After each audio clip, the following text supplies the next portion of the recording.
Welcome to another episode of the Wrestling Purest podcast. I'm Harry Sibarium. Today I have Felipe Melecio and Corey Richman with me. What's up, guys? How you doing? Good. Who's Corey, Corey? Who is this Corey you speak of? Oh you. God. I am Zool. No. Here we go. So in today's episode, we're going to talk about the All-In pay-per-view and discuss also if AEW is too violent, the all-out massacre that took place. We'll touch a little bit on the Grand Slam aspect of what just happened Wednesday night. We're also going to talk about Raw going to 2 hours while SmackDown goes to three. And then we're waiting kind of to see how we feel about the Warner Bros. Discovery and the AEW deal and how that plays out. Felipe, tell me what's going on.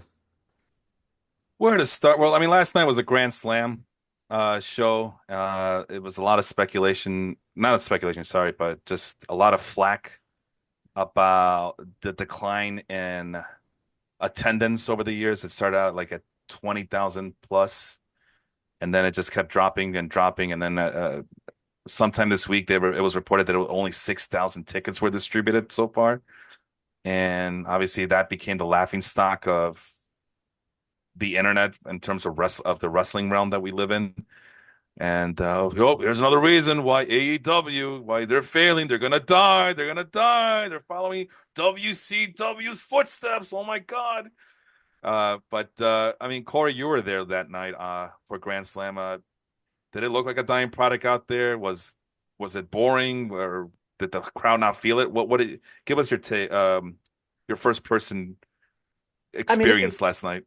I've been to way too many AEW shows at this point, but yeah, first year of AEW Grand Slam, there was 20,000 people in Arthur Ashe for the Kenny Omega versus Bryan Danielson 30-minute draw. Next year, which I was the first time I was there, was 14,000, which was looked really packed. Last year, it was about 11,000, and this year they said there was about 8,000 and change. So they had over the last 2 days they sold about like 1,300 tickets. So I mean, there was, I don't know if it was the publicity of the interviews that Tony Khan and Mercedes Moné and Darby Allin were doing in New York over the last couple of days. I mean, I live in New York on WFAN, the biggest sports radio station. At least at one point in the country, Mercedes Moné and Tony Khan both did spots on there. You had, Darby Allin and Tony Khan did spots on Busted Open Radio, live in studio stuff. So they really got out there getting the product over. Do I think it's a super hot product right now? No. Did the place look like there was, 13 people there? No. It was a good size. You could see that they blocked off certain areas, which every show does. I mean, if you see pictures of, NXT every week, they show the behind the camera view, and there's a lot of times where there's like that part of the place has like six people. So I mean, every show has sections that are going to look good. It all depends on how they go and shoot it on television. And from what I heard, it looked like it was a good side crowd. Crowd was pretty lively, just like any AEW show. That after they do the taping of Dynamite, they did another 2 hours of Collision. Crowd got maybe a little bit smaller from what I saw, and the crowd was a little bit dead at points because it's a 4.5 hour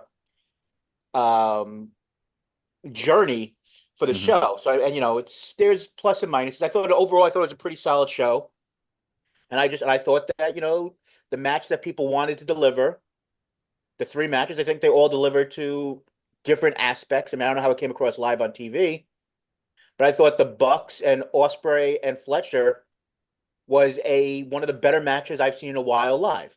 And I don't know like how it came across on TV. Is it going to get 17 stars from Uncle Dave? Possibly. Do I think it was a 17-star match? No, but I mean, it was really fun. So I mean, that's what. And last thing, I know I'm rambling on. That's what I do. That's why Harry Go loves ahead. me. Go ahead. Don't worry about it. Um, and also my dry sense of humor, which is maybe not a sense of humor at all, but just the idea, the fact that I think as I've gotten older, I understand the people who say that there isn't as much psychology in AEW as in WWE and other companies over the years.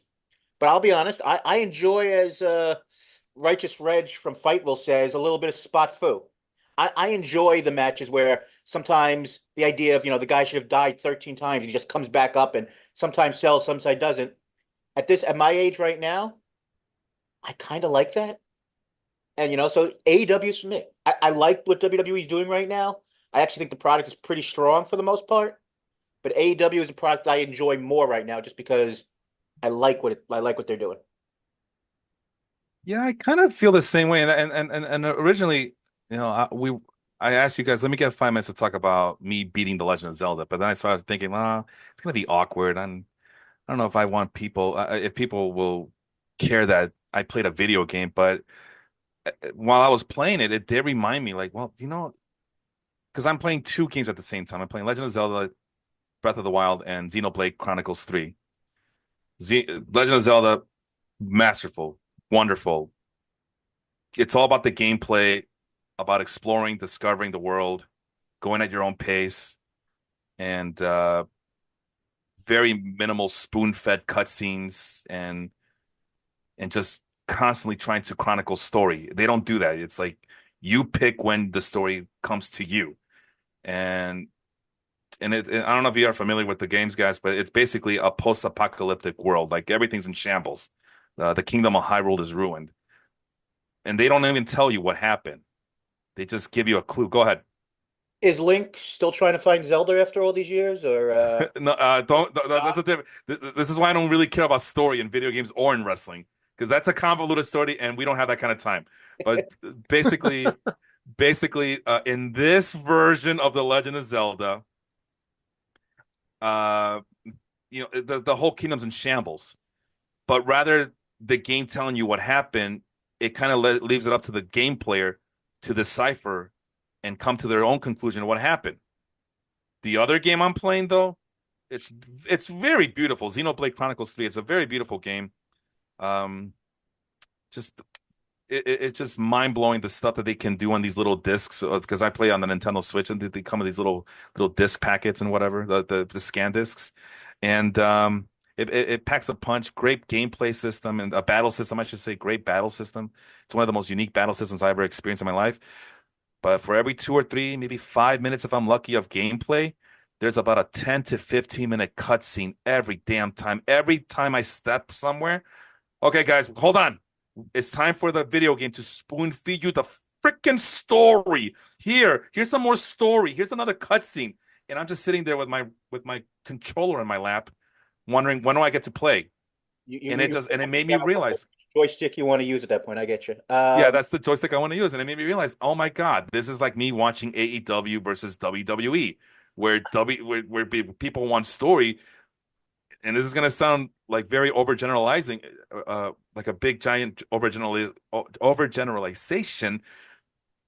But it really is like when people complain about lack of storyline in AEW, and then they compare it to what's going on in WWE. It's like, okay, it's the spoon feeding of the story versus the guys at AEW and how they book or whatever the match is, letting the in-ring stuff do the storytelling for them. Because they don't bash you over the head. Hey guys, story arc, character development. Oh my God, guys, hashtag chronicle canon. Whereas that's why I don't watch WWE like in full, because it's just like Corey said, it's not for me. Well, that's not what Corey said, but AEW is for me. AEW speaks. I am part of the AEW demographic. WWE is not for me. I'm not part of their demographic, and I could tell because every time I try to watch their programming, I mean, there's strong style, there's indie style, there's flippy floppy style, and then there's boring style. WWE doesn't do it for me, man. And I can't pretend I'm missing out on anything because I'm really not. Do I appreciate what they're doing with Roman Reigns and the Bloodline and all that? Yeah, from a distance. But I cannot fathom sitting down for 3 hours of Raw or SmackDown where there's no action. It's just a lot of stalling around, standing around, waiting for commercial breaks to end. I mean, we know the stats. They do more wrestling, actual in-ring wrestling on AEW programming than WWE. I mean, it's a wrestling show. Go ahead. I'm not going to say I'm the ultimate WWE defender because has never and will never really be the case. But I do think that under the Triple H, Paul Levesque, whatever name we want to call him, and Shawn Michaels with NXT, I do think that the wrestling has gotten a bit better. I think the storytelling has gotten a little bit more fluid. But you know what? I think a lot of people right now are saying AEW has too many stories. So I think They can't win. They well, can't win. absolutely. I mean, I think you got the Mariah May, Tony Storm story. You've got the John Moxley story going on. You got the Bucks. I mean, you've got a lot of stories going on. You could say on how well they're doing the stories is different levels. But I do think like as a whole right now, I think wrestling is pretty strong. Do I think AEW? I've had this conversation with both of you guys know my former podcast host and one of my three best friends in the world, Jason Brooks, the Human Wheelbarrow. Yep. We have conversations basically when he's on his way home from work that should be taped podcasts. But I I do think the biggest reason why AEW is in a funk is somewhat of a funk right now is because WWE is actually good right now. And this isn't the Monday Night Wars where you could really have two companies be good at the same time. Because if you have two companies good at the same time, people are gonna go to the company that they know best, that's been around for 50 years, and the company that's been around for five, which is doing pretty well, is not saying it's not needed, but the reason why a lot of people enjoyed AEW and gave it a chance at the time because it was in the middle when WWE was absolute horse. I don't know if we can curse on here, but it was crap. It was total pretty crap. bad, yeah. It was in a huge funk. And now that WWE is gotten their stuff together, I love AEW. Like I said, I give them money every month for pay-per-views and going to live shows Same. whenever I'm in whatever area I can be in. But is AEW really needed if WWE is doing things properly? And I think that's a huge conversation. Maybe not for this podcast, but I think that's the reason why like the ratings are down because AEW fans who got upset with WWE are seeing WWE is actually doing more for them again. Is it still maybe at points too PG? Sure. But it's doing things right. But you're right though. So because I'm the perfect example. I grew up a WWE guy, watched NWA and WWF, and then watched WWE and WCW. I wasn't necessarily. I just played the middle. I didn't necessarily have one or the other. I loved both. Um, and then it got stale at some point. Once Vince bought out WCW and all that, and then even bought out ECW, having just one wrestling company was stale to me. And then Vince's storylines and booking was just trash to me. It was terrible. And it grew so bad. And then the ultimate evil thing happened. My favorite wrestler at the time, who's still my favorite wrestler, AJ Styles, goes to WWE, and I'm like, oh God, no. Like, why? Like, okay, you didn't have to stay in TNA. I get that, but should have stayed in Japan. But no, I get it. He wants to listen. It's and there's a point to my bringing this up is that WWE poached Styles, poached, or at least signed them when their contracts were up wherever, um, Nakamura, whatever, and then didn't do exactly what I thought they were going to do with them. I mean, Styles at one point was one of the best wrestlers in the world. I mean, Oh, yeah. literally, still is kind of, he's just not used enough. I mean, he's getting old. He's 48, but so the problem is now is if you're an AEW fan, you are not allowed to be one because you're torturized no matter what. For hear me out. For example, I'm part of a New Japan group. Julie Hankinson is in our Wrestling Purist group. She has a group that she's an admin in, and it's a good group. But you never hear them talk bad about WWE, but they're constantly on Tony Khan. Every minute of the day is Yep. about Tony. Tony's ruining wrestling. He's overpaying talent. He overpaid Swerve. He stole, overpaid Osprey, overpaid Monet. Monet, Okada, all that. Well, let me, and I know that we're going in seven different directions. That usually happens when I'm on a podcast because I am chaos. But Yes. let's be honest here. What do all of those people have in common? They all used to work for the company that they loved, and now they're no longer there. So a lot of the times, it's not that they don't like AEW or they like AEW. They're bitter and frustrated that AEW stole, acquired, however you want to say it, their Right. favorite wrestlers, and now they're frustrated that the product that they love Okay. nearly as good. And I still pay. I've been paying for New Japan World for what, 6 years now, and I'm going to keep on supporting. And that's $10 a month or 899 yen or whatever. Same. I do the Is same thing. I do the every same month thing. for the last like 6 years. So I mean, do I still watch every show? No, but I think but that comes like part of the bigger process of all this. And Felipe, you're actually a lot smarter than the rest of us. I am. Thank you. And I didn't tell you why though. Because I know this shit is fake. Is that why? Go ahead. I'm It's sorry. not fake. It's choreographed. Anything that Use the F word. your Use the character, F word. it's Felipe? yeah, Felipe, choreographed. It's choreographed. It's not fake. Choreograph Richman? I'm sorry. Exactly. Go ahead. Go ahead. Harry, this is your fault. You can't have us in the same room, brother. Predetermined, we'll say. It's true. Predetermined. I mean, Predetermined pugilism. Felipe with bad dad joke central and me just not making sense to begin with. But Oh, the simple idea here is, and I think yeah. this is the point I was trying to make initially, Yeah. is that AEW is between a rock and a hard place. And like I do, I still do guest spots as when people will have me on, just like here on different podcasts, like, Saturday afternoon's main event. Sometimes I'll do Wrestling Purist. There's other things that if I'm honored enough to be invited by a couple of different places. But so I'm watching 3 hours of Raw. I'm watching 2 hours of SmackDown. I'm watching 2 hours of NXT. I'm watching 2 hours of AEW Dynamite, an hour of Rampage, 2 hours of Collision. Do you realize that you're basically that's almost one whole day of just watching wrestling? And the conversation, like I said, like with Jason, is like one of the reasons why he's a little bit frustrated with AEW is if you're treating like a Rampage and a Collision like a B show or a C show if you're lucky, but you're telling everybody they got to watch all of these things to actually understand what's going on. Like the way you're watching is just like I'm watching the matches, the story doesn't matter as much.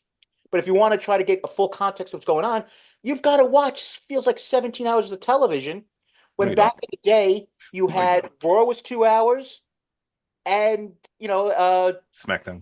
Nitro was 2 hours during the Monday Night Wars. That's 4 hours of TV, and they were on the same time, so you can maybe watch two screens or Flip DVR, channels.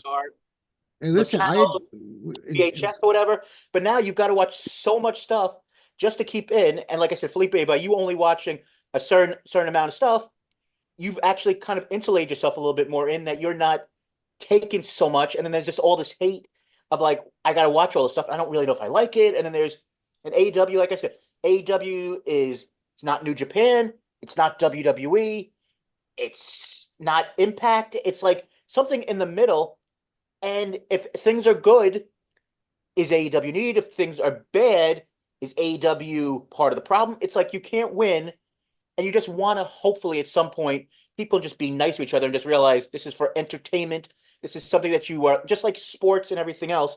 It's an Mhm. escape from all the horse crap. Mhm. Like in my real life, I think some people know this. I work for CBS television. 2 days ago, they cut 15% of the U.S. workforce. Mm. That's real life. I'm watching wrestling or going to Grand Slam to go and get away from and watch, guys do flippy s, for 20 minutes and going, how the hell did that move just hit? And Kyle Fletcher still breathing.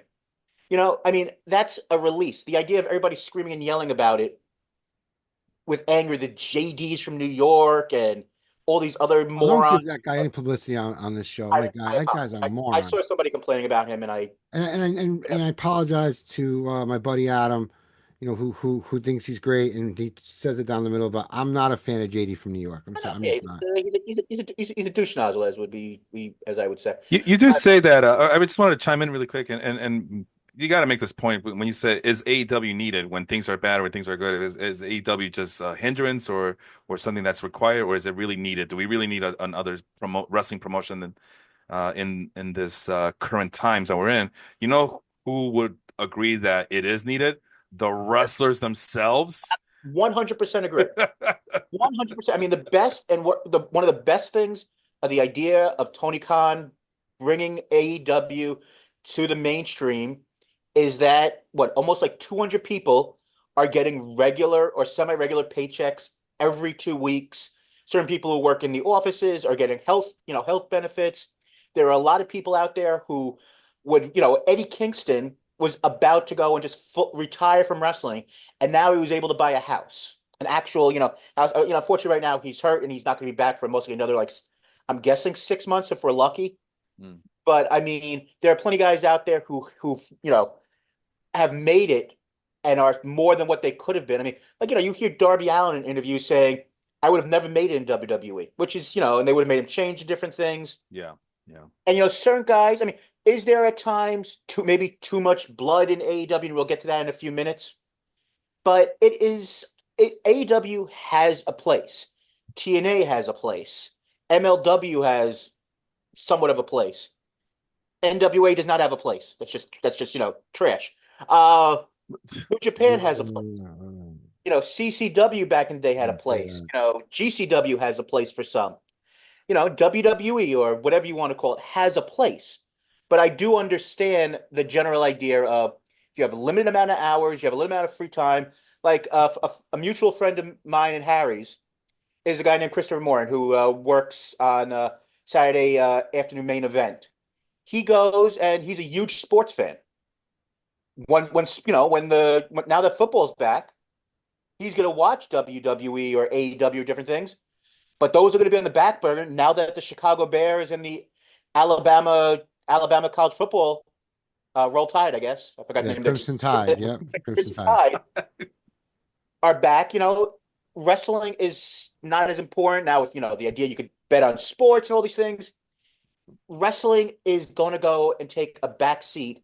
And when WWE is good and makes somewhat of sense, and you have like a Jey Uso versus a Braun Breaker match on Raw, which was a clean finish, something you didn't see for years, you're going to be going like, I got my fix. Do I need to go on Wednesday and Thursday and Friday and Saturday, get all of these extra things? And I think that's part of the reason why the ratings and popularity is down. I get that. And I'm one of those guys that was against WWE and then went back once Triple H kind of took over, but not right away. He had to prove to me that it was a little bit better. So now I watch both. My heart is still with AEW and it always will, because that was the revolution of difference. And that's why I was so mad at Cody for going back and all that. And you can go re-listen to podcasts of me telling that for sure. But anyhow, the point though is that I feel like WWE can do no wrong, and AEW is always wrong. Hear me out. I never hear anyone complain about WWE taking Julia from New Japan. Mm-hmm. Did anyone complain about WWE taking Stephanie? What's her last name? Vekor? They actually did complain about that one. There was a huge. I mean, but you see, here's the problem. No, wait, no. Where was there a huge? There was no huge. Oh, it was a huge deal, and CMLL was pissed at her. No, CMLL. CMLL. I'm talking about the fans. Yeah, the fans were complaining too. Like, how dare she? Segment. Just CMLL fans. I didn't hear any of the mainstream, crackheads on Facebook. Sorry, that go on and on about AEW. I didn't hear one person, bring that up except for true CMML fans. I didn't hear anyone else say anything at all about it. It wasn't. But I do think. But let me just get this one point, and I apologize for cutting you off here, which I will do quite a number of times because I'm just an opinionated schmuck. But just the idea of the fact that you got to remember, Twitter is like less than 1% of the actual real world. Facebook, Instagram, all of these things are such a small percentage of the wrestling fans or Marvel fans or all these different things. They might seem like these huge voices because that's what you're part of, and because that's what you see. But there's so many people out there that couldn't care less about what people are saying on Facebook, on Twitter, on podcasts. And you have one-on-one like when I went to WrestleMania, WrestleMania 40, there was huge conversations about so many different things in wrestling that you never even get a chance to hear of because of you've got your 200 people in a Facebook group. I mean, not as good of a Facebook group as Wrestling Purest, but you've got people out there who are talking. It all depends on who you listen to. Like if you're listening to the Busted Opens of the world who try to be as family, well, not family friendly, but the bare necessities of like the average wrestling fan who the only reason they know Stephanie Vacar exists is because they were talking about it the day after Forbidden Door, or people online, and I'm saying this as nice as I can, who saw pictures of her ass, and they were like, "Oh my God, who is she?" You know, No, and you're I'll be not honest. wrong. You're not wrong at all, though. You're spot on about that. I mean, like when I was there for Forbidden Door once again, spending way too much money on wrestling. But when I was there, you could there was a third of the crowd, like where I was sitting, of 40-year-old or 30-year-old wrestling fans drunk, who are just who are whistling and start saying hey cheeks during the match. And I'm am I as horny as the next guy? Absolutely. But I mean, there is a lack of respect for female performers and all this other stuff. And then you're gonna have people. The internet is a wasteland of hate and people who are. I don't believe the idea that everybody on wrestling sites is people who haven't figured out how to get out of their mom's basement and haven't showered in 6 days or whatever ridiculous things. I think there are smart fans, there are dumb fans, there are people who believe it's still real. It's still real to me. That audio clip and everything. But I mean, I do think that it depends on who you're talking to and what groups or whatever. There were plenty of people who I was speaking to who were very upset that Stephanie Vacar went and decided to sign with WWE. But then a lot of people realized when they actually listened to her backstory, the fact that her dream from day one Right. was to be in WWE, and she tried out in WWE a few years back, and they said no, and she kept on working. She got herself in tremendous shape. She came a lot better. And yeah, is it a little bit of not an FU to Tony Khan? And I don't think that's how people should look at it. Tony Khan gave her this opportunity to be on the biggest stage, and WWE went and saw how good she was and was like, that's what we want. And she decided, is it a little effed up that she left CMLL and New Japan a little bit in the lurch? Absolutely. But sometimes you get an opportunity and you got to strike while the iron is hot. And she was never going to be hotter the day after Forbidden Door. So the Agreed. idea, A people, 1000% agree. so the idea of people, not can I curse or no? You gotta let me know Yeah, one way. I mean, just keep it, you can curse, but just keep it. No, the idea that people are not shitting on this 26 or 27-year-old woman from Chile who's learning English and figuring out all this stuff and decide to go and not sign with AEW and decides to go and sign with WWE. Good for her. She's making more money now than she will ever most likely would have ever seen in her life. Mhm. I'm sure that the whatever their form of money is in Chile, I don't think she was ever going to see that much money that she got by signing with WWE in her life. Would have she got something similar in AEW? Sure. And did she? And there's a whole other subject of how good thing people consider Mercedes Moné has been in her time, but the idea of the fact that there was never going to be a bigger moment, and she went and struck with the iron side, and if the idea that people aren't upset with her, and you want to say that some fans are WWE shows and they're giving her a pass for basically leaving AEW, CML, and New Japan in the lurch, fine. There are certain AEW fans who are going to think that anything that AEW does is never going to be wrong. They're going to think that Tony Khan is a god living in a man's body. There are certain people out there who are going to say that Tony Khan looks like has been on a 17-day cocaine binge. Who are WWE homers. I get it. There is when you have a 45-year head start, you have a base that's going to defend Vince McMahon, Triple H, Shawn Michaels, Stephanie till the hilt. Is it right? Is it wrong? It's not my decision to say if it is, but I do think that there is an anger out there of sometimes dealing with all the garbage that goes along in real life, COVID, the election, people losing their jobs, that sometimes they get so frustrated that the only way that they can go and feel they can make a difference is be a keyboard warrior online with their 200 plus people that they may never really meet in real life, but actually for 10 minutes agree what they say so they get internet muscles and they go too far. Yeah, I mean, I'm not saying you're wrong. You're right about all that. I just think that I watch Felipe post, I don't know, 4 or 5 stories a week, maybe more, maybe it's a day, about how, oh, someone's always doubting AEW. And then I started to It's the cool thing to see, do, by the way. so I started seeing some of the patterns though, where like, you know, I'm not trying to shit on Stephanie in any way. I'm happy for her. When I heard her story and everything, I was really, ecstatic for her. I think people forget that Mercedes helped her make her that match. You know what I mean? Like I feel Mercedes definitely, was the right partner in the ring to showcase her to get her where she is now. Right. What I'm saying is that, like, especially, and kind of picking on the New Japan group a little bit. I feel like, I never hear them say anything about Julia being signed, about Stephanie being signed. I don't hear, anything bad about them. But it's like the minute Tony Khan does something wrong, it's like the whole world ends, and Tony Khan's ruining wrestling. I mean, Yeah. it's so. Let me get this straight. So we're supposed to expect Okada or Will Ospreay to wrestle for peanuts because New Japan and Bushiroad will not get financing to be able to pay their talent. Like, so Corey, you work for CBS. We're expecting you to stay here, but we're gonna re-sign you, but you got to take a 15% pay cut. But NBC comes knocking on the door, and NBC wants to pay you 25% more of what you're making. I mean, what are you supposed to do?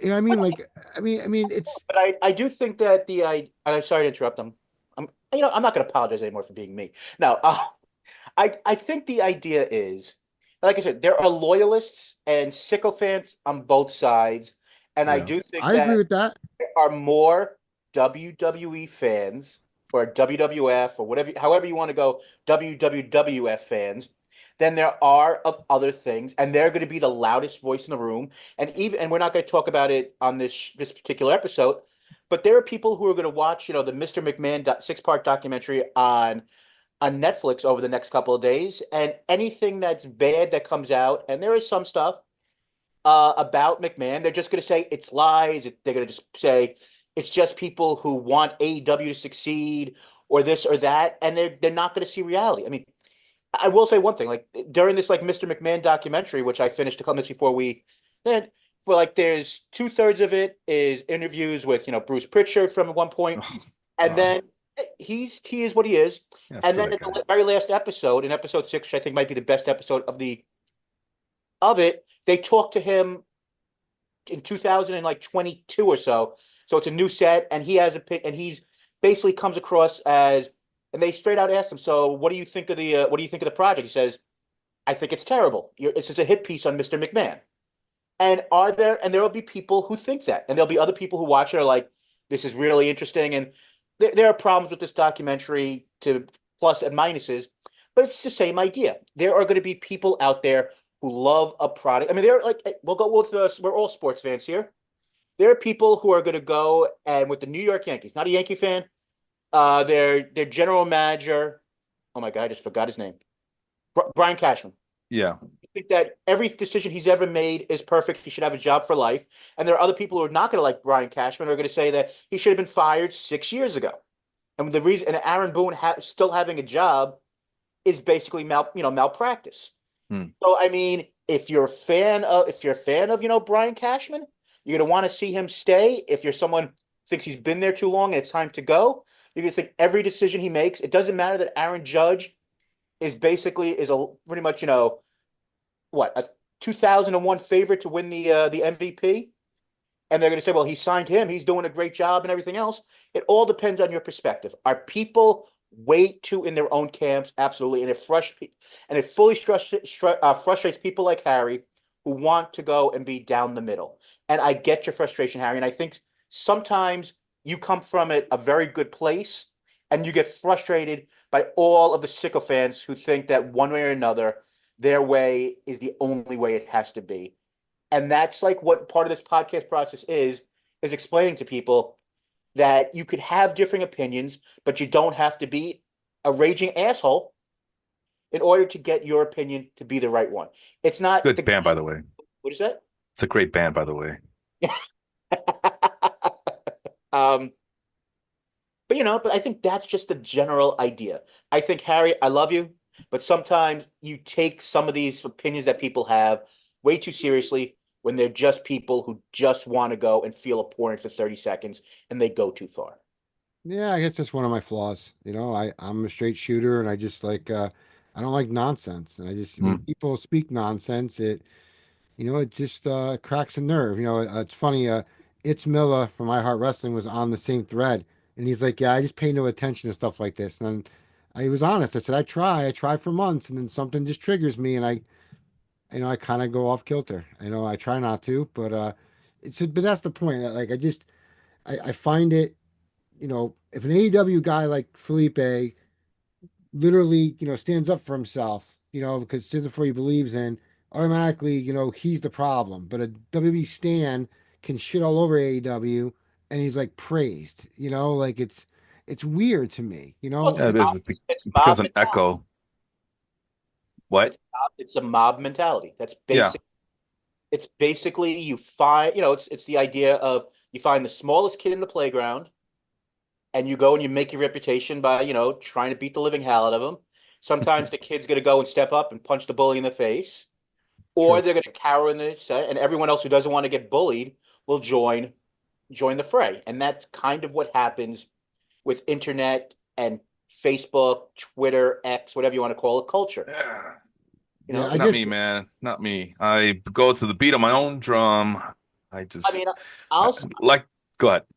I'll say this, and we were joking before we got on the air. I said, Harry was saying there's certain people who get a pass for doing whatever. I'll be the first one to say, do I read anything on any of these Facebook groups? No, I don't read a godforsaken thing. All I do is post news stories that I think people should know about. Do I have any idea what one jackass says to another jackass? Do I know that Felipe is getting bullied by jackass number 3, 7, and 10? I have no idea. All I do is I go and sometimes I press a button saying you're accepted into the group. Sometimes I press a button that says you answered yes to all 3 questions and didn't actually give, who if Brett screwed Brett or whatever, some of these groups do. That's all. And I put out things about, if a wrestler has passed away, if or something in a sports group, the idea someone got signed. I don't get involved in all the bullshit. I did that for about 10 minutes. I said, you know what? I am not, there's way too many things going on. I have to listen to, my parents, talk about politics when every time I walk upstairs. I gotta listen to other people talk about, why Deshaun Watson should either be or not be in the league. There's so much other BS that I'm just gonna post the stuff that makes me happy. And if people don't like it, I never notice because I post and run. I'm that celebrity who doesn't look at their comments. You know, that makes me a good person, or if I'm still gonna get a pass by Harry, I don't know. But the truth here is we that go. Jesus Christ. Talk about weaponizing words against someone But else. there is, I mean, since we're talking about it, I mean, we're part of the wrestling purists. We're all admins in that wrestling purist group. I mean, eventually, yeah, you could post the news, you could be a buy center, you could post and move out, but eventually, it's all about trying to get a conversation going. At least that's my theory, is to get a conversation going. Right, And I exactly. don't mean to do controversial stuff, but I also mean to be real about. I need to be real about me and be myself because I don't know what else to be. I don't know how to be anything else but be myself. Does it come off a little bit anti WWE? Well, I mean, if you really look at it, when do I ever? I don't even remember the last post I posted about WWE. And if it is, it's just more like facetious. Well, the last thing I posted about WWE was about Samantha Irvin getting shat on because she's too damn And good you at her stuck up for job. her. And you And stuck I up stuck for up her. for her. And I don't even watch WWE, but I know who she is. I think she's great. I think she's wonderful. And I don't understand the hate. I did see some comments saying, well, the reason I hate her is because she tries to make it about herself. Like, what is going on? She's part of the show. No, who's someone no, you're an someone entertainment. I mean, no, someone said it best. Was it Rob Will? I think it is. He's also a Jet fan. That's how I remember him. He's in a couple of groups with me. He said that she gives you that big fight feel. Exactly. And that's exactly what you want in wrestling. No matter if it's storyline or not storyline for any match, right? Boxing, no matter, you need someone that's going to be a hype person. You can't be on a mic going, well, now coming to the ring is Roddy Piper. Like, What, who the like hell the wants Yankees that? PA announcer? Like Yeah. I number mean, two, Derek Jeter. Number but two. that's Like, oh different. my That's a classic situation for baseball. It's a different aspect. Baseball is not the same, except for like Mariano coming out, to Metallica at some point in the 90s. yeah. Like there was no like hypeness. The crowd did that for you. When you're a ring announcer and you're announcing like for boxing, UFC, whatever, you gotta have that hype in your voice. Yeah, because you So are the voice. You are the right, because right, right. So they're not so so listening to the telecast. You're let, right. let, right. let's be honest here, and I am in no way am I a metrosexual or any of the other terms What? that have come, hold on, have come about in the last 10 or 15 years. Oh Fuck is boy. going on? Let me get this point out. Let's be honest here. Uh-huh. 95% of the night, well, night almost you say 85 90% of people in most of these Facebook groups are men. And in a lot of these groups, it's just them, making lewd comments about female wrestlers who are out of their league. Samantha Irving for the last year she said even herself she was having her thirst trap moment where she put up pictures, and these people all want a job that she has. This is a jealousy factor, and the fact that she's a woman who the performers are liking and has a little bit more. I mean, it's the difference of what WWE under Vince McMahon was like for a very long time, where you had was the Dasha bot, where Dasha, who unfortunately is no longer with AEW, when she left WWE, people found out she had a personality. You know, Hmm. like as good as Mike Rome or whoever you want to say is at announcing, Samantha Irving has a personality. She gets you excited. But do you have the same people are ripping on a Tony Chimmel, and maybe some people at the end because he got a little bit slower at his job. But I mean, you don't a lot of times ever hear people ripping on male announcers, different stuff like that. And like I said, I'm not sitting here saying that men are terrible. I mean, I'm a terrible person. I'm a guy, whatever. And I look at pictures of Samantha Irving and go, wow, good job, Ricochet. But I mean, the idea of like most of these times, like they're not Wrestle Purist, thank God, but a lot of the times you have 95% of the posts on some of these Facebook groups are just pictures of hot women, which is Well, nice. that's just good admin work by us. That's all it is, man. Simple as that. But hold on. But would people be? But would you get the same reaction if you put up thirst traps of Roman Reigns or Randy Orton? No, but let's be honest here. But I that's mean, just the Yeah. way the world works, though, right? I mean, it I still don't kind of does, even though it's a little elaborated now and different, in today's time. But it's always, man chases woman. You know what I mean? Like, agree. you And know, and that was kind of like one of the things they talk about in the Mr. McMahon documentary. There's a one point when they're talking about the rise of DX and a lot of the stuff, and how like Stephanie was treated after I'm sure you guys both remember the storyline where she was going to marry Test, and all of a sudden at Yeah. the bachelor party, Triple H goes and drugs her Hmm. or whatever you want to say, and they find out they're married. The Yeah. next night on Raw, they're chanting at Stephanie that she's a slut.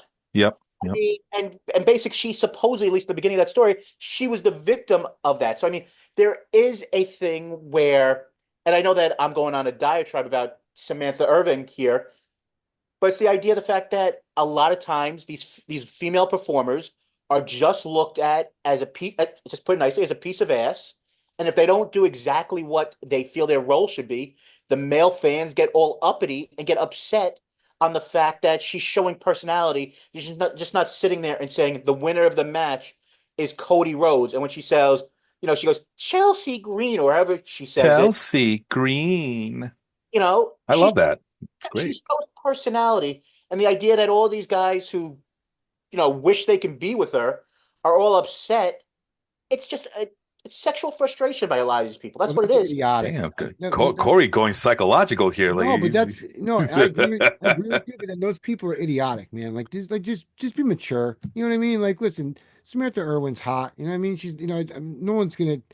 I mean, if someone isn't going to say so, then either she's not their cup, she's not their cup of tea, or they don't play for that side of the field. I don't know how else you want to say it, but she's a beautiful woman, and Ricochet is, absolutely, I'm kidding. lucky. But the point, I mean, like the fact that someone would like put her down because they're jealous to be in her spot, like then just, then they have problems. You need to do some soul surgery. Go look in the mirror and Mhm. figure out what you're doing wrong with your life. You got to hate someone else. And it's pathetic. And that's what wrestling culture, unfortunately, a lot of times into insecurities of people who go and get upset. Mm. Someone is going in on their turf, and a lot. I'm just going back to the initial point, and we can of course move on to a couple other subjects. But it's the idea of that WWE fans who are very territorial. They grew up on WWE. A lot of these people, you got to remember that there is a whole sector of wrestling fans who are like 25 years old and never saw WCW. Mhm. And so their only thing that they knew for the first 15 years of their life or 20 was WWE, and that's what they understand, that's what they know. And when there's another person, when a new kid comes in and moves into the neighborhood, they've got to go and show them that they're the boss. And How's they that for irony? The WWE fans being territorial, that WWE is the one who destroyed the territories. yeah, and Let that linger. that's part of the conversation of the whole entire like because one of the and I apologize to keep on bringing up the Mr. McMahon documentary that you not both of you have finished. Yeah, man. Spoiler alert. Jesus Christ, man. Go ahead. I'm an egomaniac. What can I say? But just the idea, the fact that like they even talked to McMahon at one point where he's like saying how they Ted Turner was trying to put him out of business, giving all this money to talent of his talent, and they even said to him, "Isn't that what you did during the territories?" And after a few minutes, he actually admits, "Yeah, but you know what? It was happening to me." So that's the whole idea. Certain people cannot look at themselves in the mirror and realize what they're doing. I said that in that group, that New Japan group. I said, you want to blame Tony Khan all you want. I said, you can blame Vince when he killed the territories. I said, Tony is just following the same playbook. I said, where was New Japan at the 5-year mark? Where was WWF at the 5-year mark? I said, all AEW is doing is trying to survive to offer an alternative base for talent to be employed and be able to make the money they make. All the particular wrestlers you adore decide to do what's best for their family, not what's best for you. So either you can go appreciate them in AEW or just move on and find a new favorite. And that's basically what I said in enough words. And they all just couldn't see past it. They just kept saying I was delusional and then Tony Khan's like the Antichrist of wrestling. But it's That's terrible. a weird one. But That's so weird. I mean, I'll invite you to the group and see. No, that's okay. I believe you. I believe you. I don't need that. It's Miller was right there, reading it, and it's just unreal. So that's my point is that like everyone wants to give a pass to what was done before. Tony Khan just wants to do something different that Cody, Kenny, and the Bucks started, and Tony's finishing that legacy, and Tony's the bad guy. So, but moving on. All right, so we talked about Grand Slam. We talked about AEW and all WWE back and forth stuff. Let's get into the All-In pay-per-view and like the AEW, if it's too violent, linked in with the AEW All Out situation. Felipe, how do you want to go from there? Actually, right before we get to that, something else that I saw on the Google Doc or whatever, Google Keep, whatever program it's called, is similar to the Darby Allin, because I think this touched somewhat to the conversation we were having before, and we could close it with this. When Darby Allin was recently in the promotion for Grand Slam, was on Busted Open Radio with Don LaGreca, Don or Dave, one of the LaGrecas. Dave, Don LaGreca's from WFAN years ago. Yeah, so LaGreca and Bully Ray or Bubba Ray, whatever he's calling himself, depending on if he's taking a paycheck from WWE on that particular day to be at WrestleMania, but whatever. But he was on an interview with them, and he went and made a comment saying that WWE is like a Taylor Swift song, and AEW is like a Slayer song. Now, I understood, and this got like a lot of pub, and people thought that he was going after Taylor Swift fans and all this other crap. But it's just that, and I think that is really true. I think that WWE is for the mainstream pop, and AEW is for a more of a hardcore, not just saying metal, but the idea of more of the people on the fringe. Yeah. And I think that is a great thing.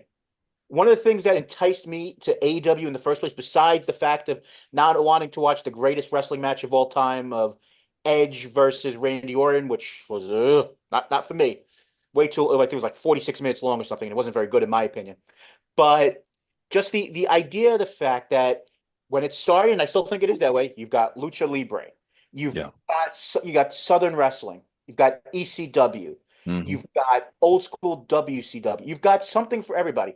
Are there times where maybe some of that stuff gets lost? And do we all want to see the women get more time in ring and everything else? But I think that's what it is. The variety is the spice of life, as they used to say. Yeah. And AEW truly is a variety show of different styles. WWE is the mainstream meat and potatoes. If you want to just see something that you can go sit for 2 hours or 3 hours and just sit back and enjoy a product. Yeah, it's general admission. It's generic. That is what you and you know what? General Mission and just some. I wouldn't say AW, I wouldn't say WWE's bland, but I It's do pretty think bland. there's certain things that have their moments. But I do think that for the 3 hours of nothing. fan, WWE is great. But if you want something that's a little bit different and on a larger scale, you want a combination of, like I said, you want a combination of AAA, MLW, New Japan, Impact, all those styles gone into one, Yeah. what's the other one? GCW. Those are all the major companies. CCW, yeah. I don't know if they're still running shows as often, but But I'm saying that the impact and legacy lives on because of Moxley and right. But the violence that we're getting to. Go ahead. that's what AEW. It's a mixed salad, or I don't know what the right terminology is, Yeah, I of like that. all of these different things put into one. It's basically it's a cable package. It's like you want Southern wrestling, we're gonna put that in your cable package. You want hardcore craziness, we're gonna put that in your package. You want lucha libre, we're gonna put that in your package. We're gonna spin it all together, and Tony Khan's gonna have a bunch of coke, and you're gonna have a great time. I mean, sounds like I might be a little coke right now, which I've never done any drugs in my life, but that's a whole nother subject. But I think that's what it is.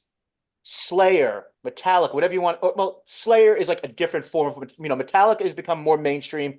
Yeah. Slayer is more hardcore thing, Hatebreed or different things. You've got Madonna. I haven't thought of Hatebreed in years, but I haven't until you brought it up right now. That's the first time I thought about Hatebreed in a long time. you Go know what I'm ahead. saying. I got you. Want to It listen shook to me. Train, or do you want to listen to Trapped? I mean, it's all there's different things, different people, and WWE is safe. WWE is comfort food. That's what Yeah. That's the best way to put it. WWE is comfort food. Yeah, bland food. Yeah.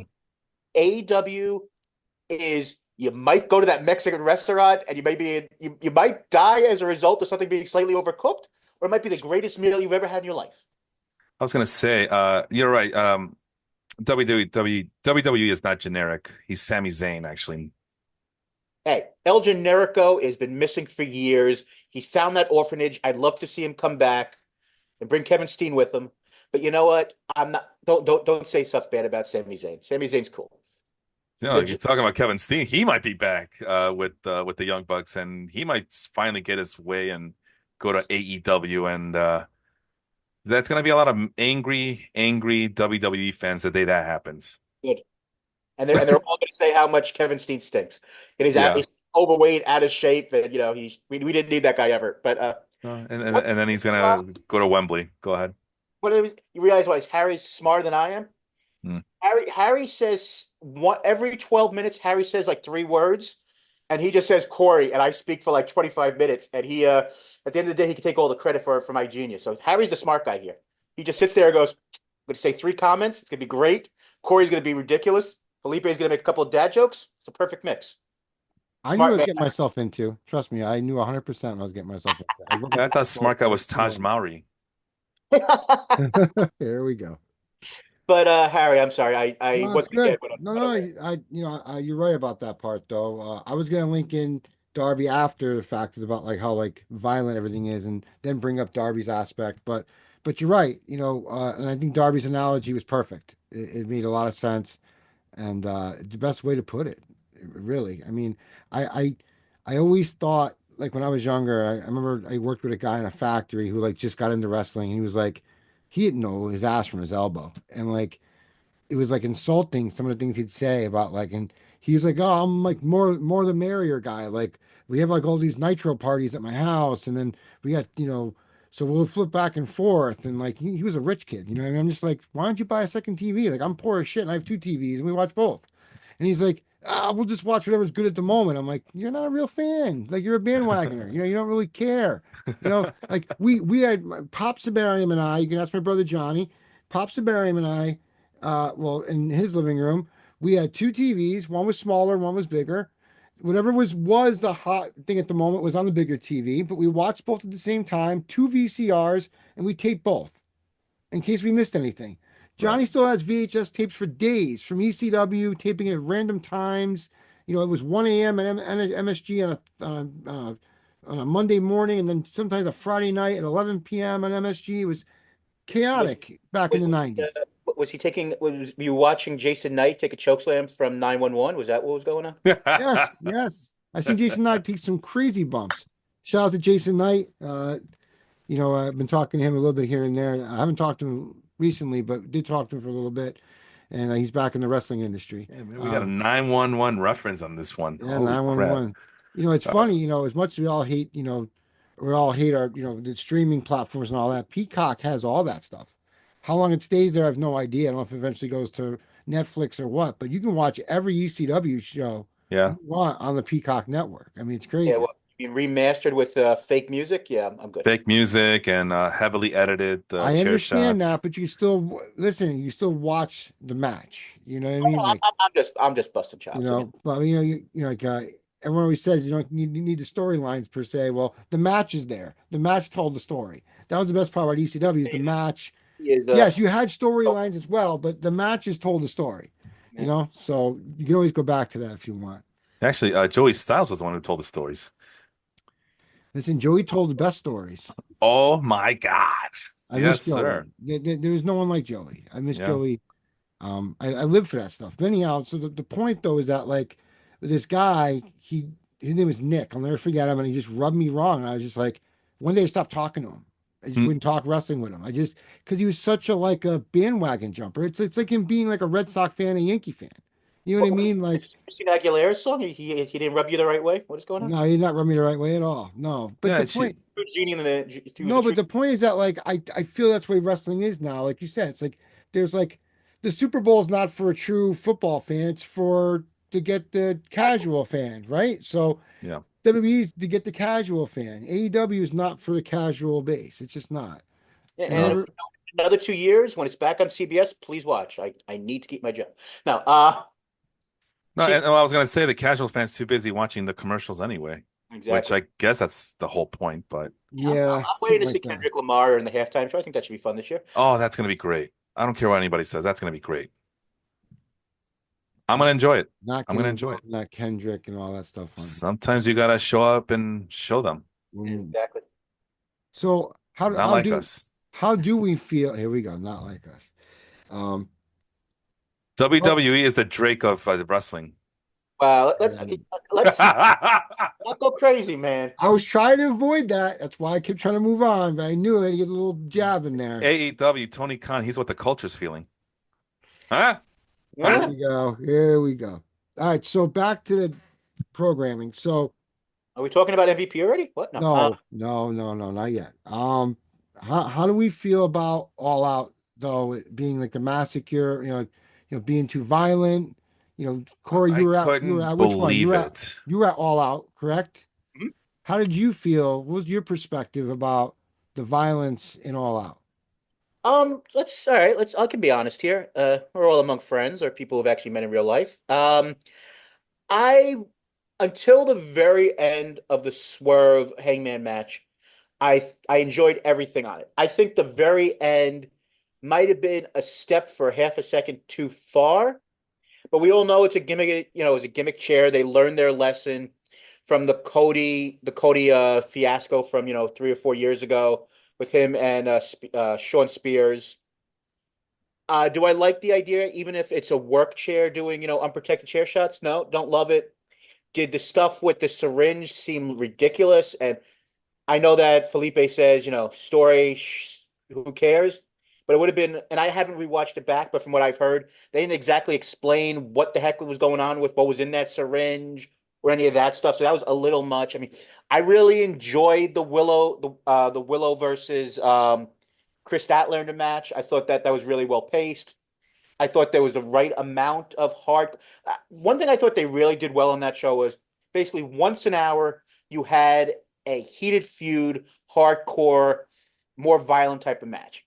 To start the show, you had Max versus Daniel Garcia, which was more hard hitting. And were there some things on there that you don't love? The idea that you're going to have the match end with a low blow, and I understand Daniel Garcia may not be re-signing, so you're not going to give him the win, but still he's going to come out on top with taking him out afterwards. That's sure. Like I said, I thought the Willow match was really well done.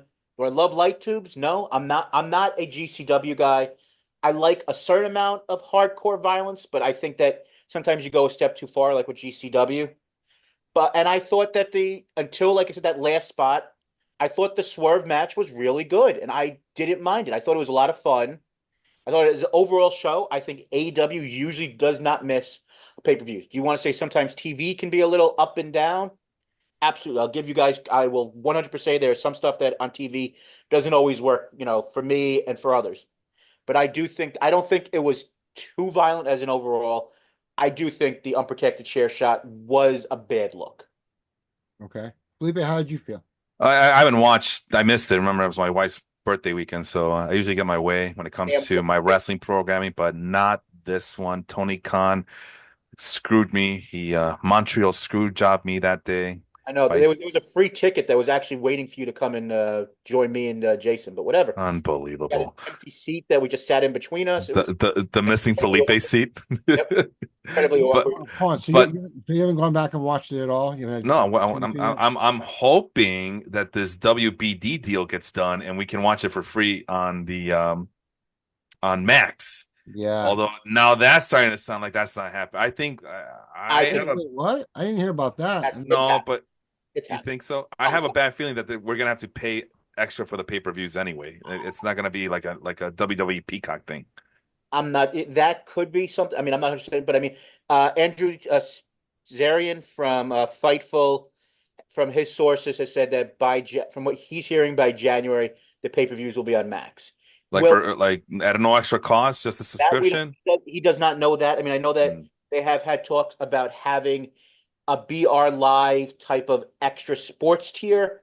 And I don't know if you guys saw that story today, or I guess it No, was I didn't. mentioned on AW last night from Excalibur that they're no longer going to be on BR Live. They're just going to Right. be on Fight TV. I saw that. Yep. That was Trillium. What was that? I thought it was Trillium. Well, Fight TV is Thriller. Oh, okay. Okay. Thank you for that. They've renamed like 3 times. Okay. Um, Go ahead. I've renamed myself 4 times, and that was just Tuesday.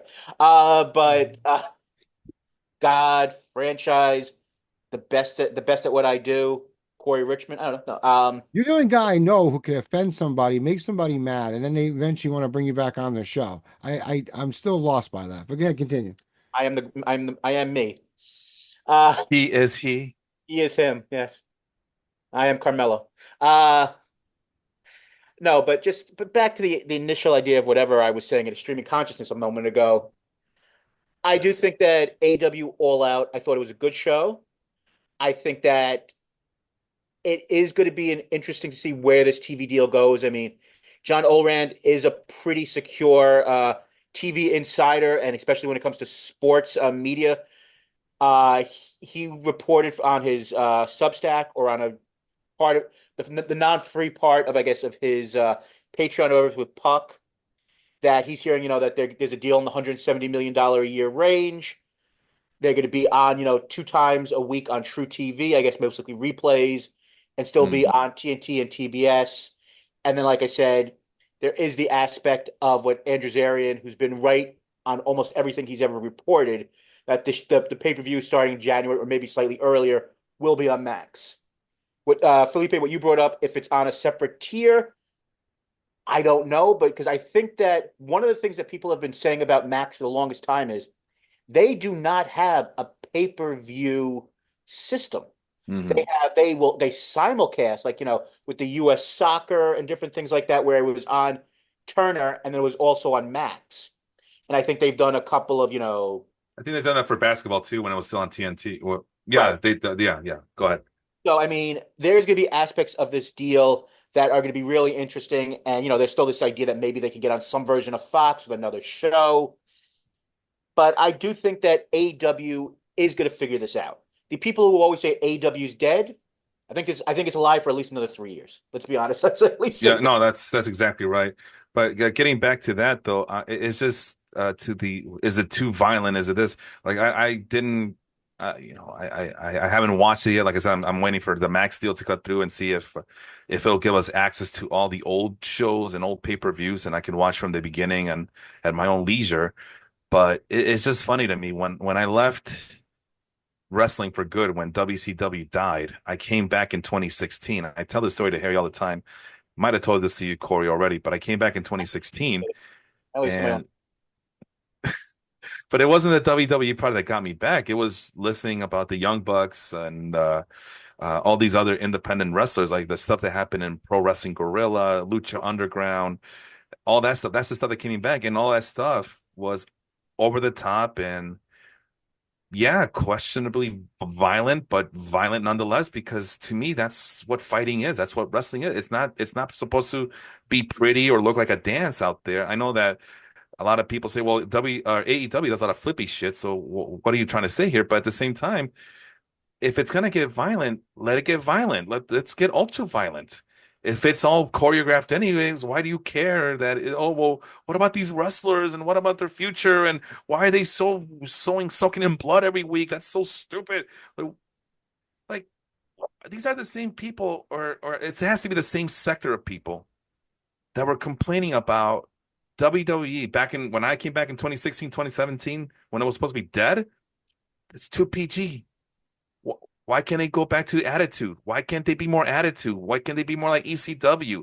Why do they always have to cater to children and try to cater to new fans? And why do they do this? Well, here's the alternative. There's another, and like I always been telling people since 2017, like they listen, guys, you have your attitude era already. It's in Lucha Underground, it's in New Japan, it's in AEW, it's at TNA, your attitude era. And the response is, "Oh no, not that kind of Attitude Era. No, we want WWE to do Attitude Era." And Yep, anytime that's all they WWE want. teases that, but that's what I yeah. But anytime WWE teases that, there's an uproar like, "Oh, cancel WWE! Wow, no, that's just too violent." And it's like, what? And it's just very frustrating because we're not telling movies to stop being so damn violent, right? We're not telling video games to stop being so damn violent. We know that there's a Okay, what world are you living in? We're not telling people that video games are, the video game. well, maybe I'm in my own little shell here, but I mean, I just know that I guess I remember a time where they did ask for some regulation with video games, and the video game company said, "Okay, yeah, this game is meant for mature. Don't get it for your kids. It's not meant for children."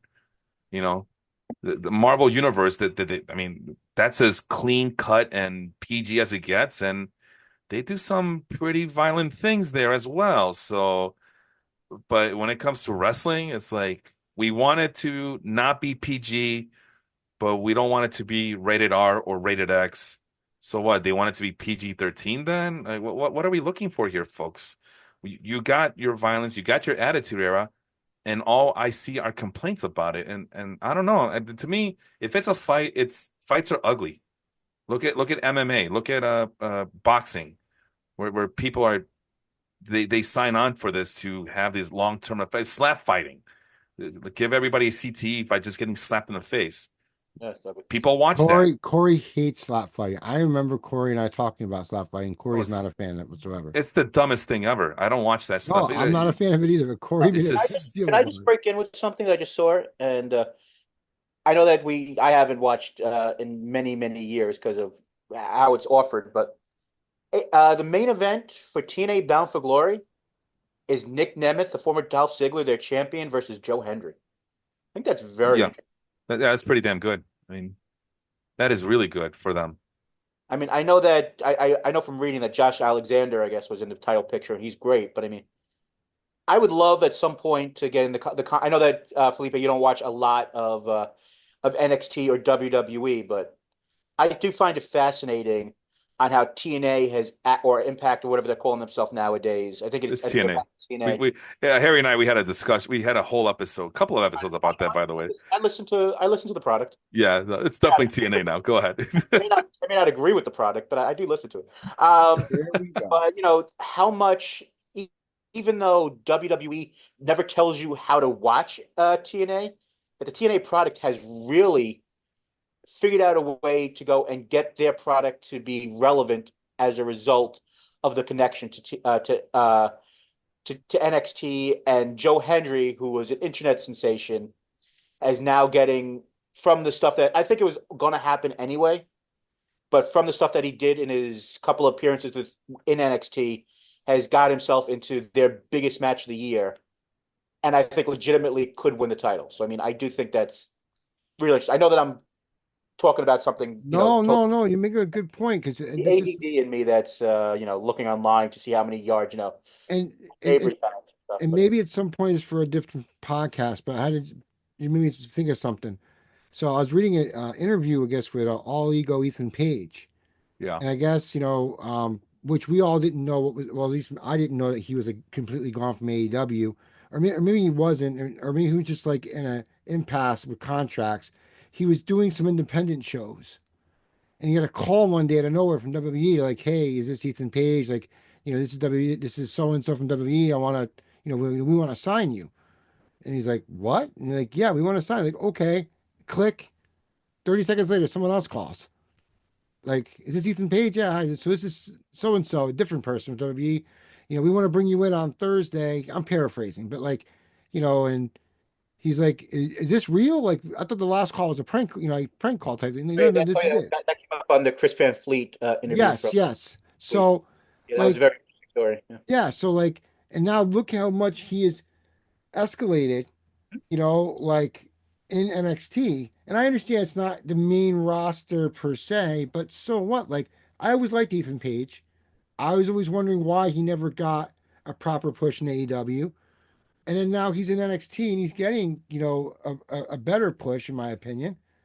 I don't know. I don't know if he's ever been the same since, that some guy named Karate Man, died. I don't know. I just feel like Karate Man was such a bigger impact on the sport. No, for What? those who don't know, Karate Man was an alter ego of Ethan Page I did not at know a that. time in TNA where he faced himself and got killed off by Karate. It was something, When but was I mean, that?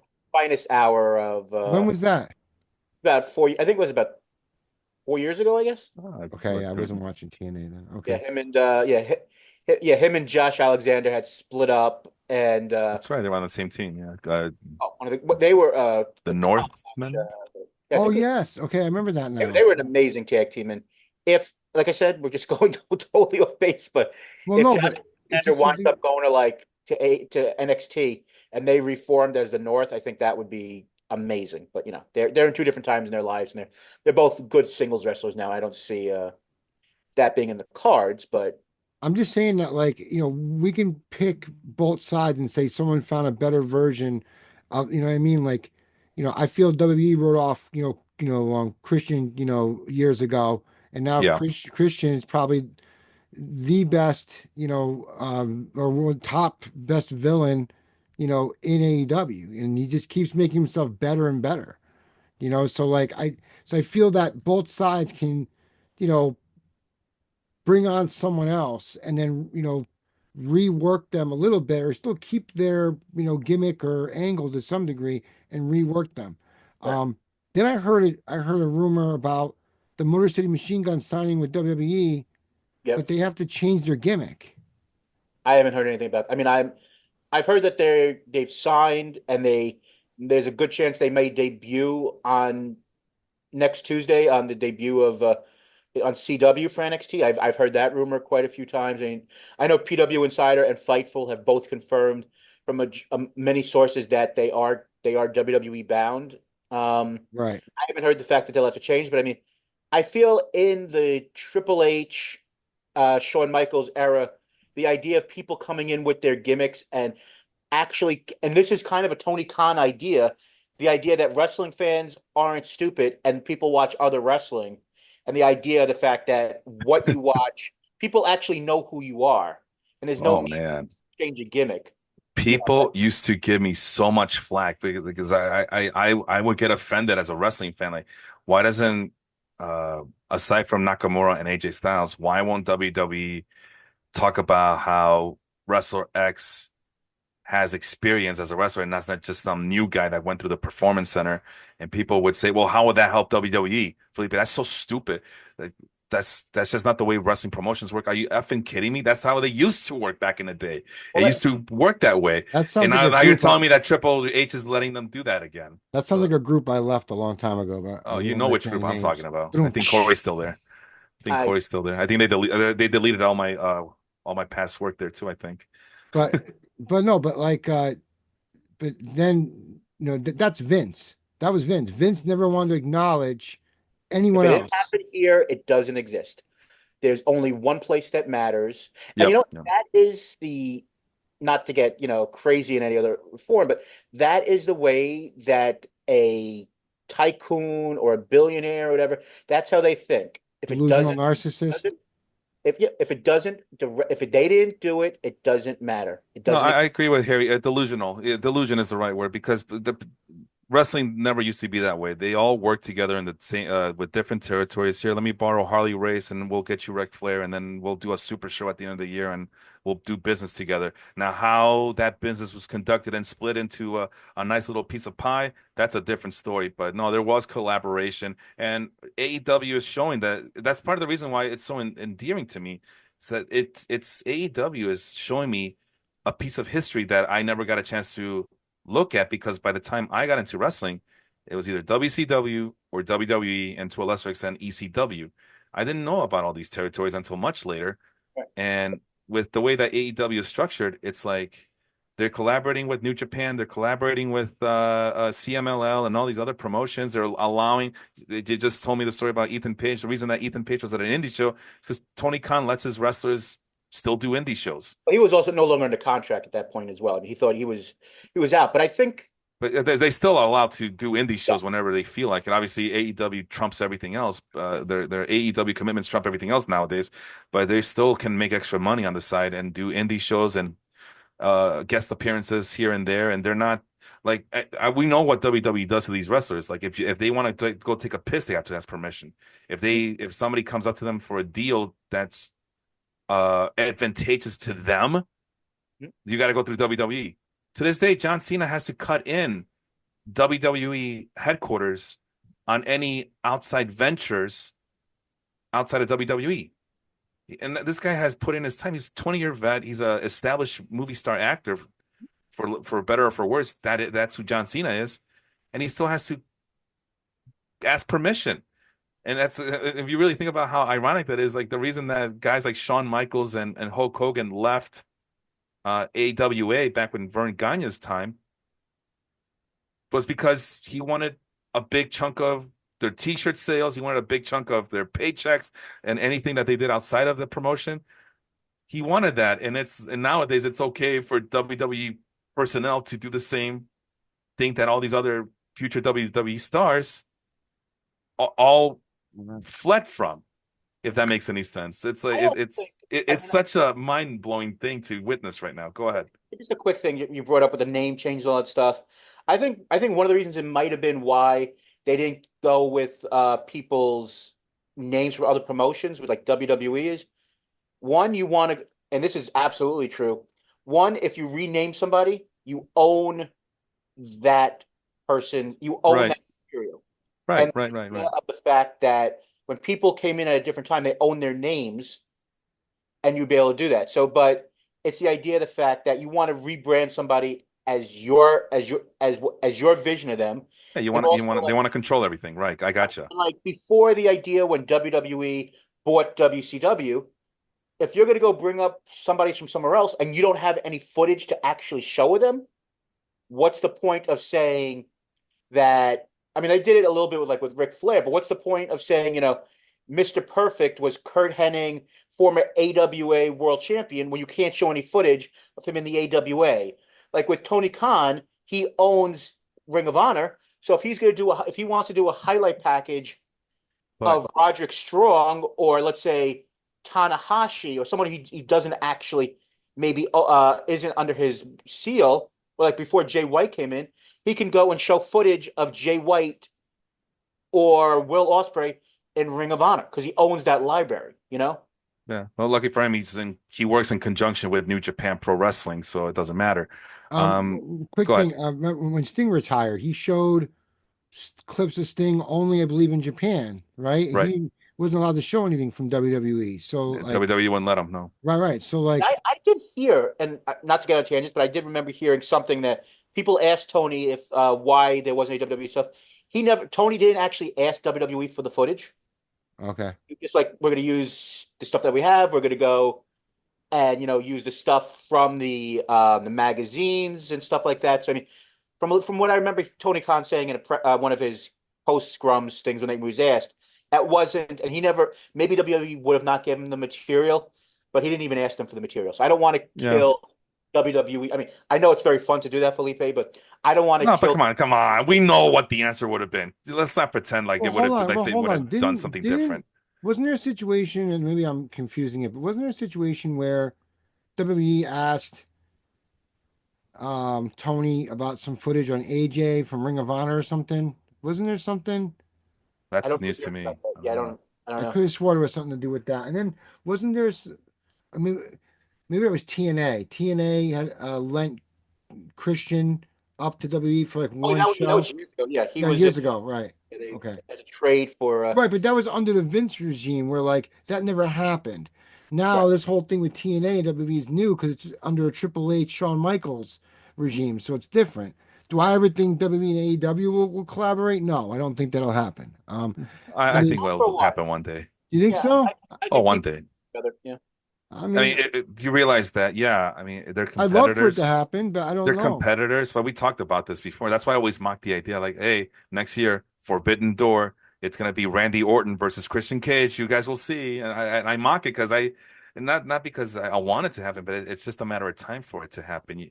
It's the two largest promotions, and you can't call AEW that pissant t-shirt company anymore because they're valued at like close to $2-3 billion.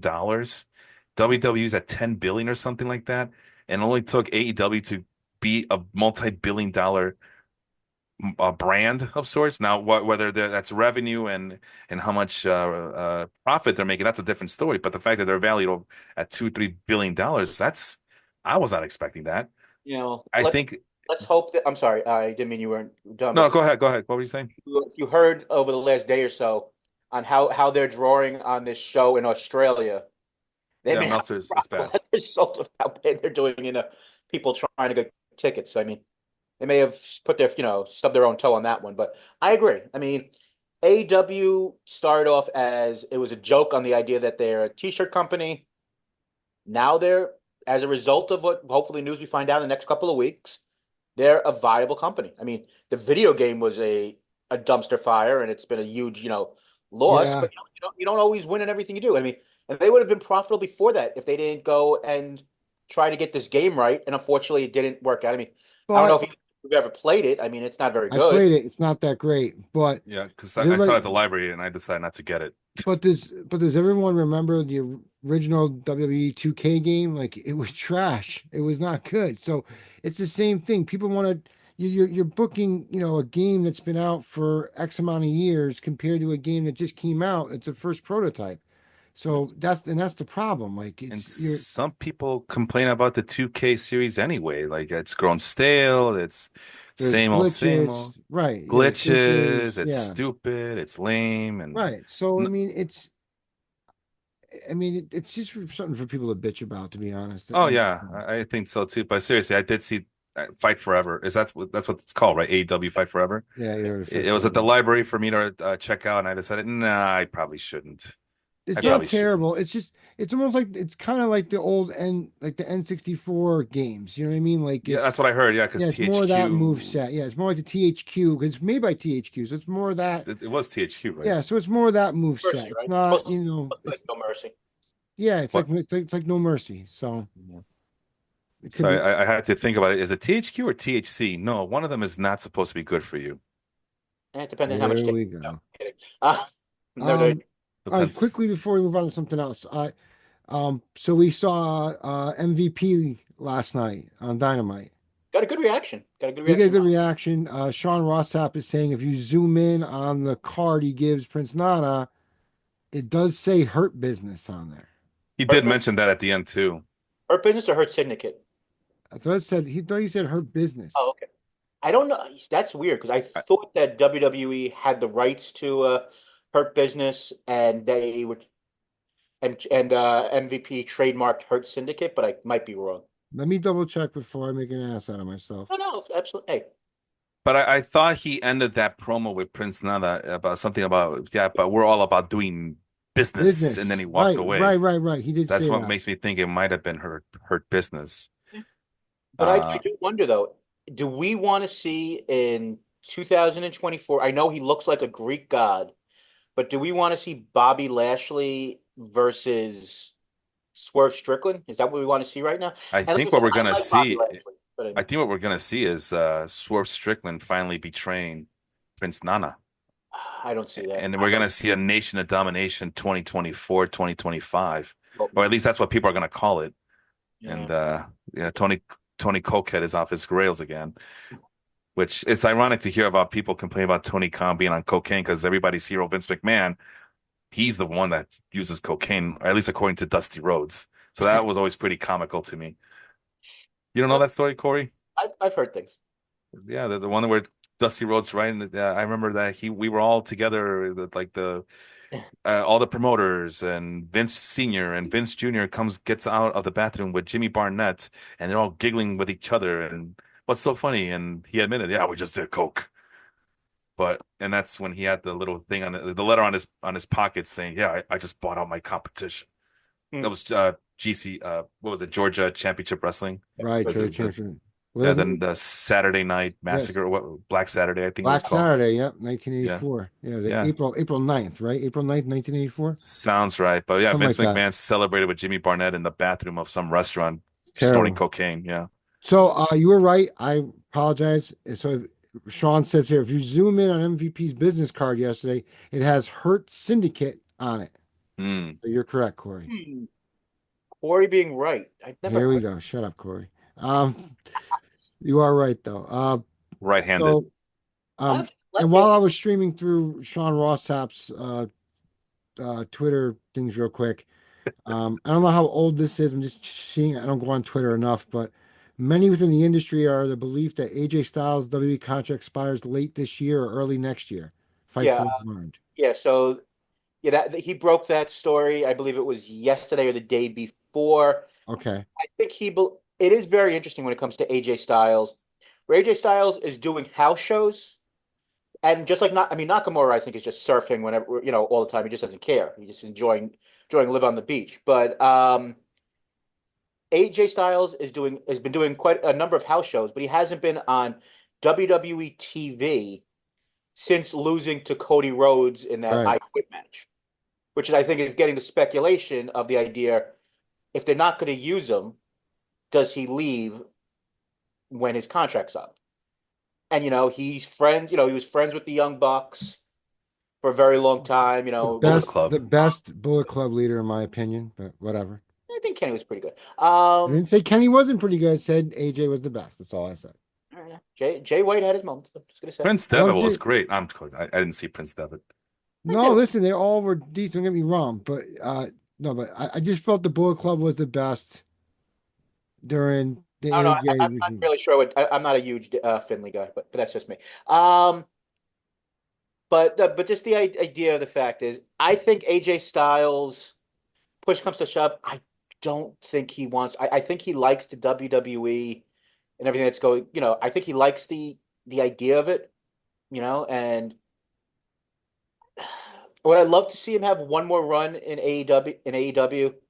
Sure. I'd love to see him versus some of these dream matches or guys that he's faced once like 10 years ago. But this is one of the major problems, and I love, and every podcast I go on, they say I'm the AEW show, which I fully respect. The idea is part of the problem why I think people are having a problem with AEW right now is they aren't that you have to build young stars. And when you keep on bringing in, yes, the best guys in the industry and guys that for 10 years you were watching dream matches and you'd love to see them in your company, how many more times can you bring in a guy who's in their 40s and not push a guy who's in their 20s and at some But point hold on, wait a minute, just let me just finish this one point. Go ahead. And like I said, I love Christian. I love John Moxley. And it's not because they're old ex-WWE guys and stuff like that. But you know what? In 5 years, most of these guys are going to be retired, and you really didn't build your younger guys. But They wait, used to say the but they have same though. thing about WWE though, and now look, WWE's flourishing, and Yeah, it's but Roman Reigns is no closer to 45 than he is to 40 at this point. Cody Rhodes is old as hell. I mean, Yeah, where's their young guys? They're all in but there was NXT a going difference though. through But there was performance centers. there was a difference, and that's one of the reasons why WWE won the war in the long run versus WCW, where WCW continued to go long past when the NWO should have been a thing in any form. They continued to rely on guys who weren't as good as they once were when But WWE was building younger stars. yeah, younger guys like Stone Cold Steve Austin was near 40 damn years old by the time he got to WWE. Guys, it's been already like debunked. This has all been debunked. They used the Hold old on, guys, except they used the old guys correctly, and hold on, WCW had to eat contracts. hold on. Braun Breaker, who's in his 20s, Carmelo Hayes, who's in his 20s. Dragunov is a little bit older. Gunther. Oh God, I can't believe I said the word Gunther. Ugh. Yeah, Wal- Gunther, I know who he is. no, well, Walter. But Who? they've got a younger guy. Yeah, I mean, young now is relative. I mean, 35 when it comes to wrestling. That's old. That's old. The Gunther's 37. And we're Hold talking on, about, well, they got the young guys over hold on, there hold on, now. Oh my God. It's hold on, wrestling. The older hold on. you are, the better you are at your craft. It's been But you know what? proven. But hold on. But when you are a young company and you're relying on all of your stars, Will Ospreay is my favorite wrestler currently in the industry, and he's what 31, I guess, or something. So That's he's 31 is low compared to 37. They're not let me finish my point. This isn't a Facebook group where you have to defend yourself. Give me a second. Go ahead. But just no, but the idea, the fact is, right now, someone like a Daniel Garcia should have won and MJF is not old, but we should have been building Daniel Garcia a lot earlier than they did because at some point, John Moxley is going to have to go and stop wrestling full time. Brian Danielson is coming to the end. They've done a great job with like a guy like Swerve, but you know what? A guy like a Yuta, you would have hoped being at the company for how long has Yuta been at the company for? Like 4 years now? About 4 years. Yeah, Probably I since think. the beginning, yeah. Well, almost. I mean, I think he came in like Yeah, year but come two. on. We know that you that's not the answer. I mean, you're just you're scrapping here, brother. You're scrapping here. It's been proven time and time again. It's an old man sport. There's a reason why the old guys flourish. Why Christian Cage and Chris Jericho flourish. It's not because they're just given opportunities. It's not real athleticism. It's not a real sport. You Yeah, guys but tell hold me on. that all the time. It's sports entertainment. Well, if it's sports entertainment But and if at it's all some about point, craft, but hold on. But at some point, the people who you're relying on are going to get old and they're going to leave. And then if you don't have other guys ready, okay, well, the young guys are about to leave anyway. Daniel Well, Garcia's young. He's ready to leave now. isn't that Ethan okay, part? Page, hold on, it's Isn't that hold just on, part of hold the on, problem? guys. it's just contractual Hold more on. than age and Hold on. anything. Isn't that part of the problem? The idea that you took so long to build a Daniel Garcia to the spot where he is now, that now his contract is over, and you've basically groomed him to go to NXT and be a star. Why is What Ricky leaving? do you say? Why why is Ricky leaving? Just because he loves Cody so much? No, because sorry, because Okay. he. Oh, Ricky's another story. I don't understand. I don't even know how much time Ricky has left on his deal. That's like the big Nobody question. does. But you know what? For a fact, I know one fact for sure is Ricky Starks ain't young either. He's 34 years old. So young guys, he's Hold on, 34. He's one of the young guys, right? He's hold on. just in Is he, AEW hold and on, trying hold to on, be hold on, hold on. developed. He's I didn't know 34 he was years old. 34. He's 34. He looks younger than that. I Well, thought I he was mean, like 28, well, when 29. you're allowed to use PEDs, I mean, you could look young But is forever, he my not? friend. But hold on. Oh, Is he not oh. 20 years younger than Chris Jericho? It doesn't. Okay, we just talked about like age is it's just a number in wrestling. Well, It's not baseball. It's not okay, football where younger is but better. It's wrestling where but it what has I'm been proven time and time again that older is better.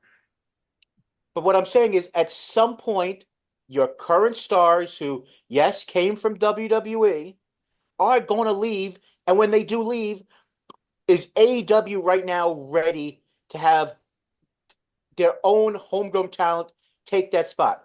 Well, they Darby tried Allin. that at the beginning, and nobody was watching, so they brought the old guys, and they're complaining about that Hold too. It's like you on. can't win. They had 1.4 million people watching their second show, and they were over a million for a good portion. And now they're at, and which I think there's a lot of factors for it, especially with the WWE doing a lot better. They're lucky to be at 710 most weeks. You mean the CM Punk effect? That's part of it. I mean, I've been waiting to talk about that all night. I mean, I love AEW, but AEW's been not been the same since Punk left. Well, let's No, It's well, they not have to start over. They're rebuilding with established veterans or old guys, as Corey right. would say. But But there are the but that young was the guys. movement. That was Punk's movement. Because if you like him or not, for some reason he has a following, and I'm one of them. I Oh, I can't. love Punk. Punk's my guy. I've always Right. loved Punk. So, but my point is that like Punk was the guy that was marching the movement. That he's the ultimate rebel, babyface or not, doesn't matter. He's the rebel that everyone wants to support. He was the guy that was going to push AEW to be comparison literally to WWE. Like if you're going to do like a WCW, WWE, like, round two, but AEW stepping in, Punk was the guy that was going to push it. And then what happened? The two guys that started the company had a beef. So did their buddy Hangman, and they pushed Punk out. They pushed Punk out, and then now you have to rebuild. So, but you're Well, going I you mean, but at the same time, I mean, Corey's asking where the young people are. They're literally right there, the Young Bucks. They're literally, it's in their name. It's Young Bucks, but they're right? like, we're like 37 now. No, one is 35, the other one's 39, but that's the joke, right? It's an old man sport. It's an old man Wait, practice. It's Matt's not baseball. 39. Matt So, Jackson's 39. Matt is 39, Nicholas is 35, so they're not so young Wow. anymore. They're Okay. old bucks now. They're the old Bucks. But in wrestling, they're just in the middle of their career. Hulk Hogan can go into a WWE ring right now and get a pop. Hulk Hogan can, despite the stupid stuff that he says, he will get a pop because of nostalgia factor. And he's like 80 million years old. Ric Flair, when he steps into an arena, woo, woo, everybody's wooing at him. So He won't don't look tell up me. though. I tried. He won't look up. We tried 10 years ago. He was at the mall, the post mall in Milford, Connecticut. Maybe it was 15 years ago. Me and my buddy Jay Krause and my wife, we were there, and Jay must have for 45 minutes straight wooing at him, like from the top of the second level. He would not look up. He wouldn't. He just signed. He is so talented in his autograph signings, not to let anything around him phase him. He would not let you get a cheap pick or nothing. This is before cameras on phones and all that. My buddy had his like little like snap, like one of those little throwaway cameras, trying to get a picture of Nate, and couldn't get him to move. I mean, but let's be honest here. And like I said, I legitimately enjoy AEW, and I give them my money almost every month, Me too. either in person or paying on pay-per-view. But let's look at this. And I not to take a long time on this, but Dante Martin's 22 years old. Is Dante Martin and not better in ring, but is he any further along in that company than he was when he first got there? Yeah, Is it's Hook not, really? brother. Hold on. A lot of these guys they take decades, almost decades to the guys you see that become superstar. They didn't happen overnight. It didn't happen after 5 years. It Well, happened after almost nearly a decade of right. I mean, grinding. Not Jay disagree. Uso is a perfect example of that. The Usos weren't a big deal 10 years ago. They were decent, but they weren't a big deal. Now what? Uso is like main event Jay Uso. He's a staple of the WWE roster, but it took time to build him there. If you remember Bret Hart before he had his own run, he was just You're right, part of the Jay. Hart Foundation. And before that, just grinding with his dad. I mean, Right. in Calgary, Jay, no place, Calgary. Jay Uso's 39 years old. Oh my God, that's insane. Right. That's the lesson I'm trying to teach you, man. That's how it works. That's wrestling. The No, older you are, the the better prime you the are prime at it. years are 35 to 45, I feel. I mean, Oh, I guess those bumps don't hurt as much. oh, but what I'm saying is, has AEW, you could say WWE has or has not, but has AEW done a good enough job with their young talent that if for some reason there was a massive injury or something happened, that these guys, the young group, has been pushed well enough or have gone to a level Well, where that's if why like they sign all these ex-WWE guys. Apparently, they'll just do that anyway, like they've been accused of doing. But it's the damn if you do that if you don't. Either you sign all these guys. It doesn't have to be from WWE. It could be TNA, more New Japan guys that they can poach from, CMLL guys that they can steal from whomever signs there. They do this because of depth reasons. They got multiple shows going. Oh, but there's just too many people on the roster. But like you just said, you just created a scenario. What if everybody gets hurt? Then what do you do? Oh, I guess they should have signed more people. It's like nobody's happy. Everybody's angry. You can't sign too many guys Hold because on. people get mad. And if you don't Four sign enough guys, pillars. then where's your depth? AEW had four pillars, right? Four pillars. Jack Perry's reinvented from the CM Punk incident. It only 27 made him years old. better. It only made him better, how right? old he's 26 now. Right. So 26, he's 27, 26. Darby Allin, how old is Darby Allin? I'm Darby, looking it up. 31 years old. Okay. Sammy. How old's Sammy? Oh, Sammy's kind of taking a. Sammy's been a mess for like Sammy's 30 now. I guess 31. you can't say Sammy in front of a iPhone. It thinks it's Siri. That's why I just had a little like burst from my 31 phone. years old for Sammy Guevara. Go ahead. But yeah, so Guevara now is basically more a Ring of Honor guy. I haven't seen him much in AEW. He's teaming up with Dustin and all that, right? So he's, you know, Yeah, going, he actually had a pretty damn good match with Okada last night. You'll see that on Collision this week. And okay, all right. MJF is 28 years old. So two of those guys are in their 20s. The other two are in their 30s. So what are we doing here? No, I'm just trying to figure out like so if for so for example, like if there was a mass whatever, like bunch of old WWE guys did fall off, if Moxley decides to walk away from wrestling, Claudio decides to walk away. I'm just going down the list. Danielson's gonna retire eventually, right? Like who is gonna step in? That's where we gotta try and figure that out. Like, I mean, what was it last night? I mean, the Kingdom was supposed to be a big deal. Didn't Hook pretty much take out all three of them during his match? I mean, Oh, and then they Hook, shook his hand afterward. right. I mean, Hook of all people, like, no offense to Hook. I mean, I'm the biggest Taz fan in the world, but Hook is a shell of his father. There's no way that kid is anything. Maybe 10 years from now, he can be something to talk about. But so you have Hook Well, destroying guys like, there's your Matt guy then. Taven, huh? Well, there's your guy. There's your young guy, 25-year-old Hook. There it is. When Brandon Danielson, when Brian Danielson goes away, Hook's gonna step up, right? Because younger is supposed to be the future. 25 years old. No, the answer is Hangman Page is there at 33 years young. That's what the answer is. You already mentioned two guys who were the four pillars, Guevara and who's the other 30-year-old? Darby? Darby Allin. Those guys are next in line. I mean, it's a cycle, and whose contracts are running out? Who is going to be brought up? Who's going to be stepping up? Who's going to be given that torch? I mean, did we right now? I mean, we just did a Grand Slam, and there was no Swerve Strickland. There was a mention of Swerve Strickland, but there was no Swerve Strickland anywhere to be found. And Corey had the time of his life last night. How much? How much? I mean, how old is Swerve? Do we know? 33, I 33? think. I'll double check. I just saw it. 33 years Biggest old. Yep. drop, biggest ball drop ever in WWE's ever life. I mean, But you see, that's also at least what I feel. that Maybe was I'm Vince's fault. on absolute well because it was just names on a spreadsheet, and they just got rid of people. But I think that is a difference of TKO with the UFC being in charge, and when Vince was just saying we got to get the stock price where it needs to be. I don't see this mass layoffs of just random guys, and you're just a name on a piece of paper. I think like one of their things is with NXT, if you don't develop well enough in like 2 years, they're going to cut bait, which is totally understandable, and that's part of the problem. Like AW doesn't have a developmental system on TV like NXT does. Like if Ring of Honor becomes part of this TV deal and we're able to see Ring of Honor maybe on True TV or something, and actually be able to see Athena, the best, maybe the best booked women's wrestler of the last, 5 years. She's had the most dominant, like basically she's the most dominant women's champion in a decade. And you've literally seen her, what, 4 times on AEW TV in the last, 3 years? I mean, Harry for a month or two had, Honor Club.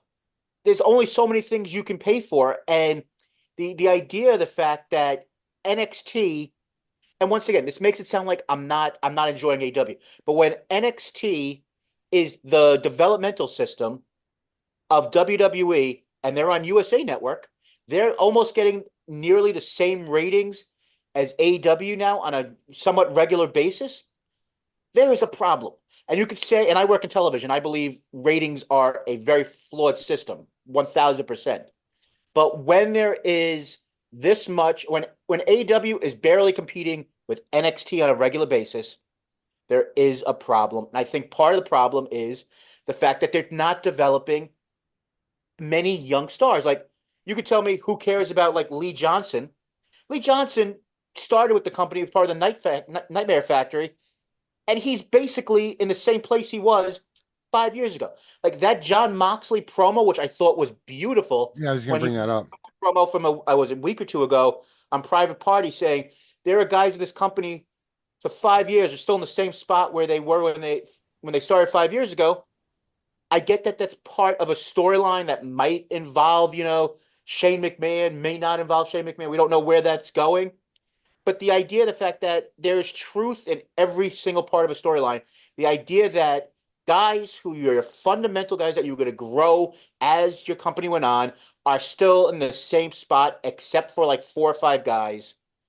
But And that's if usually how it works, though. It's not, you can't, like, I was told a long time ago, you can't bring everybody up. I understand that, but the idea is, and going back to the initial how this conversation started with AJ Styles or Kevin Steen being free agents in a couple of months. Yes, if I'm starting a company, am I bringing them both in?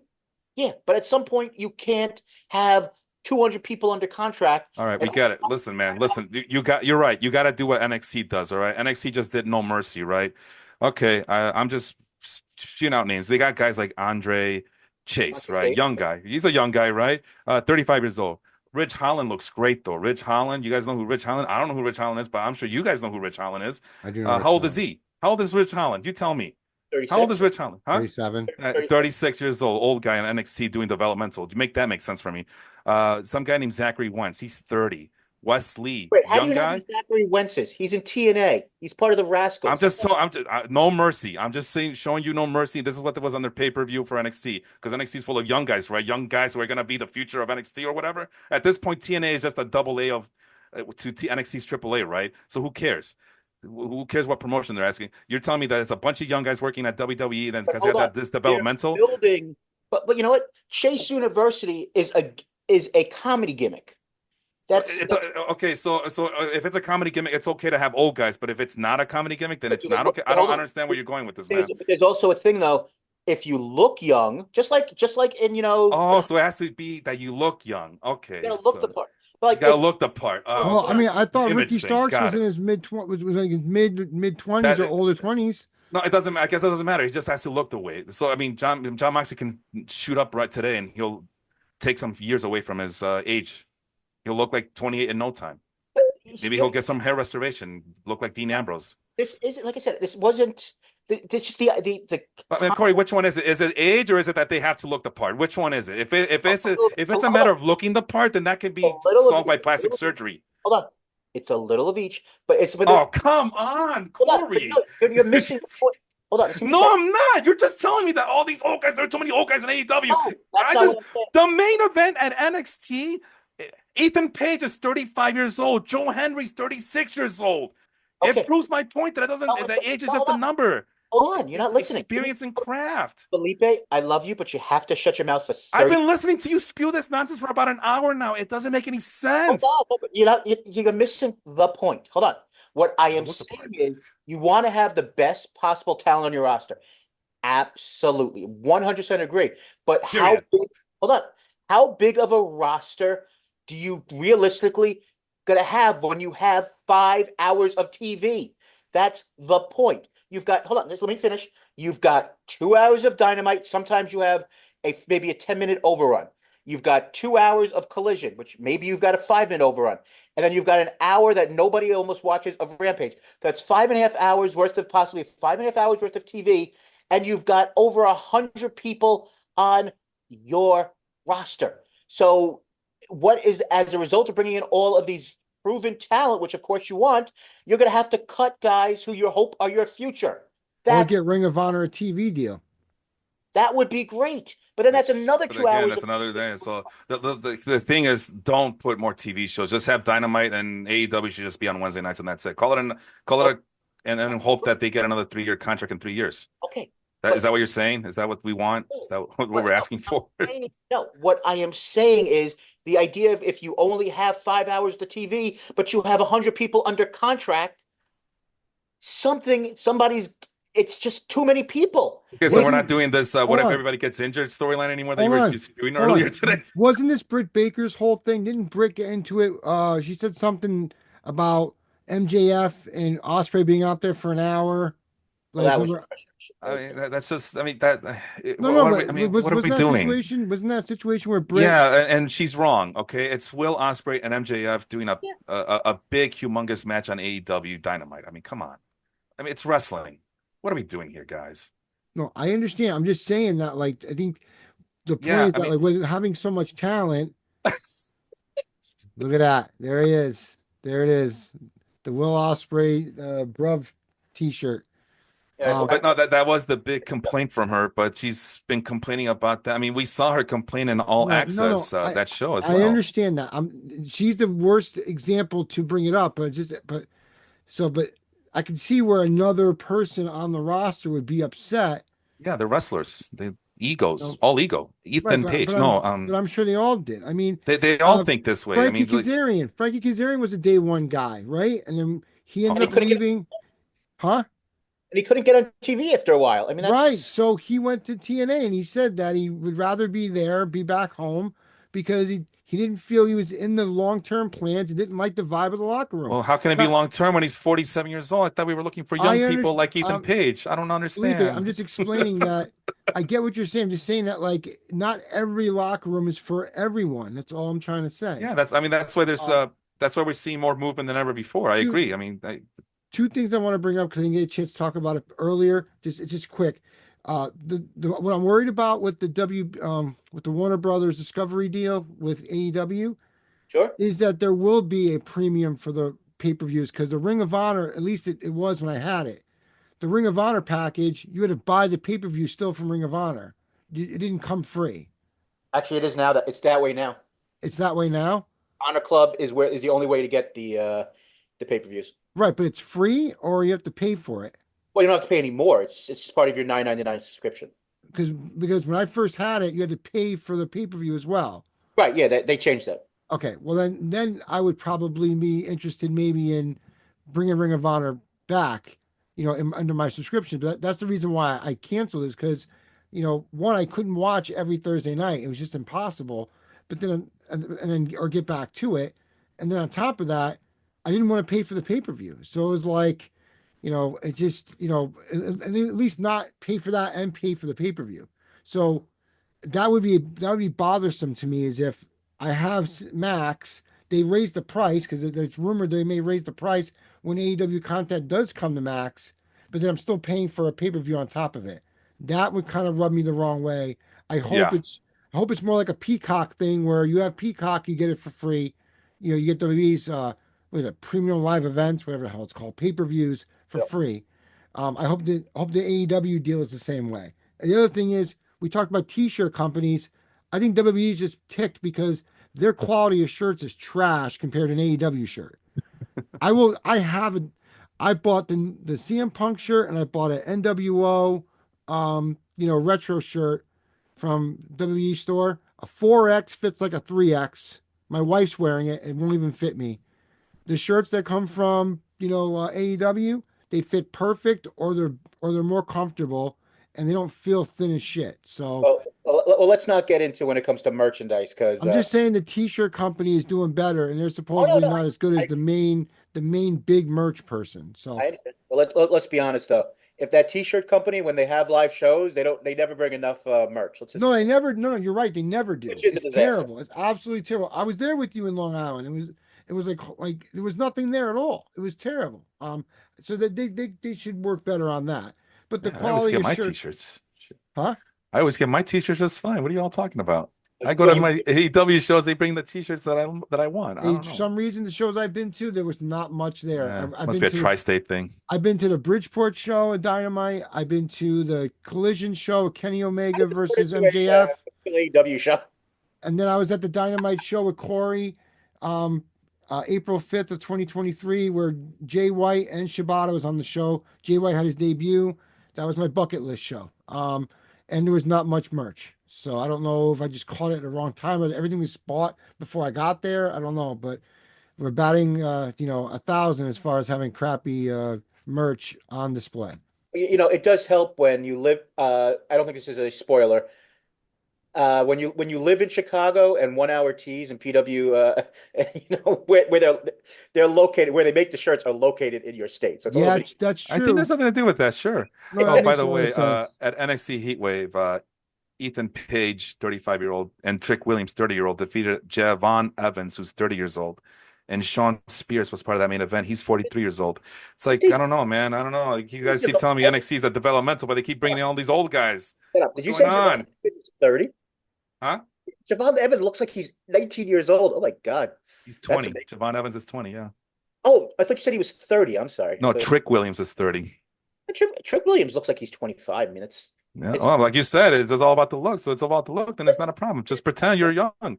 Pretend true. you're Brian Austin Green on 90210. All Sure. right, can we move on from this, you two? All right, I it's love it. been comical, and I love you both, but you guys, No, man, I'm you all both about got points. no, I'm just saying I'm all about expelling myths. That's all I'm about. Telling me about young people and then the developmental has old people in it. I This don't is what get I it. was. This is what I will say. If AJ Styles is available, and I'm Tony Khan. I'm bringing him in. I understand maybe upset talent, but you still you got to bring him in. Absolutely. Oh, I don't. Absolutely. I just. But that wasn't my point to be in.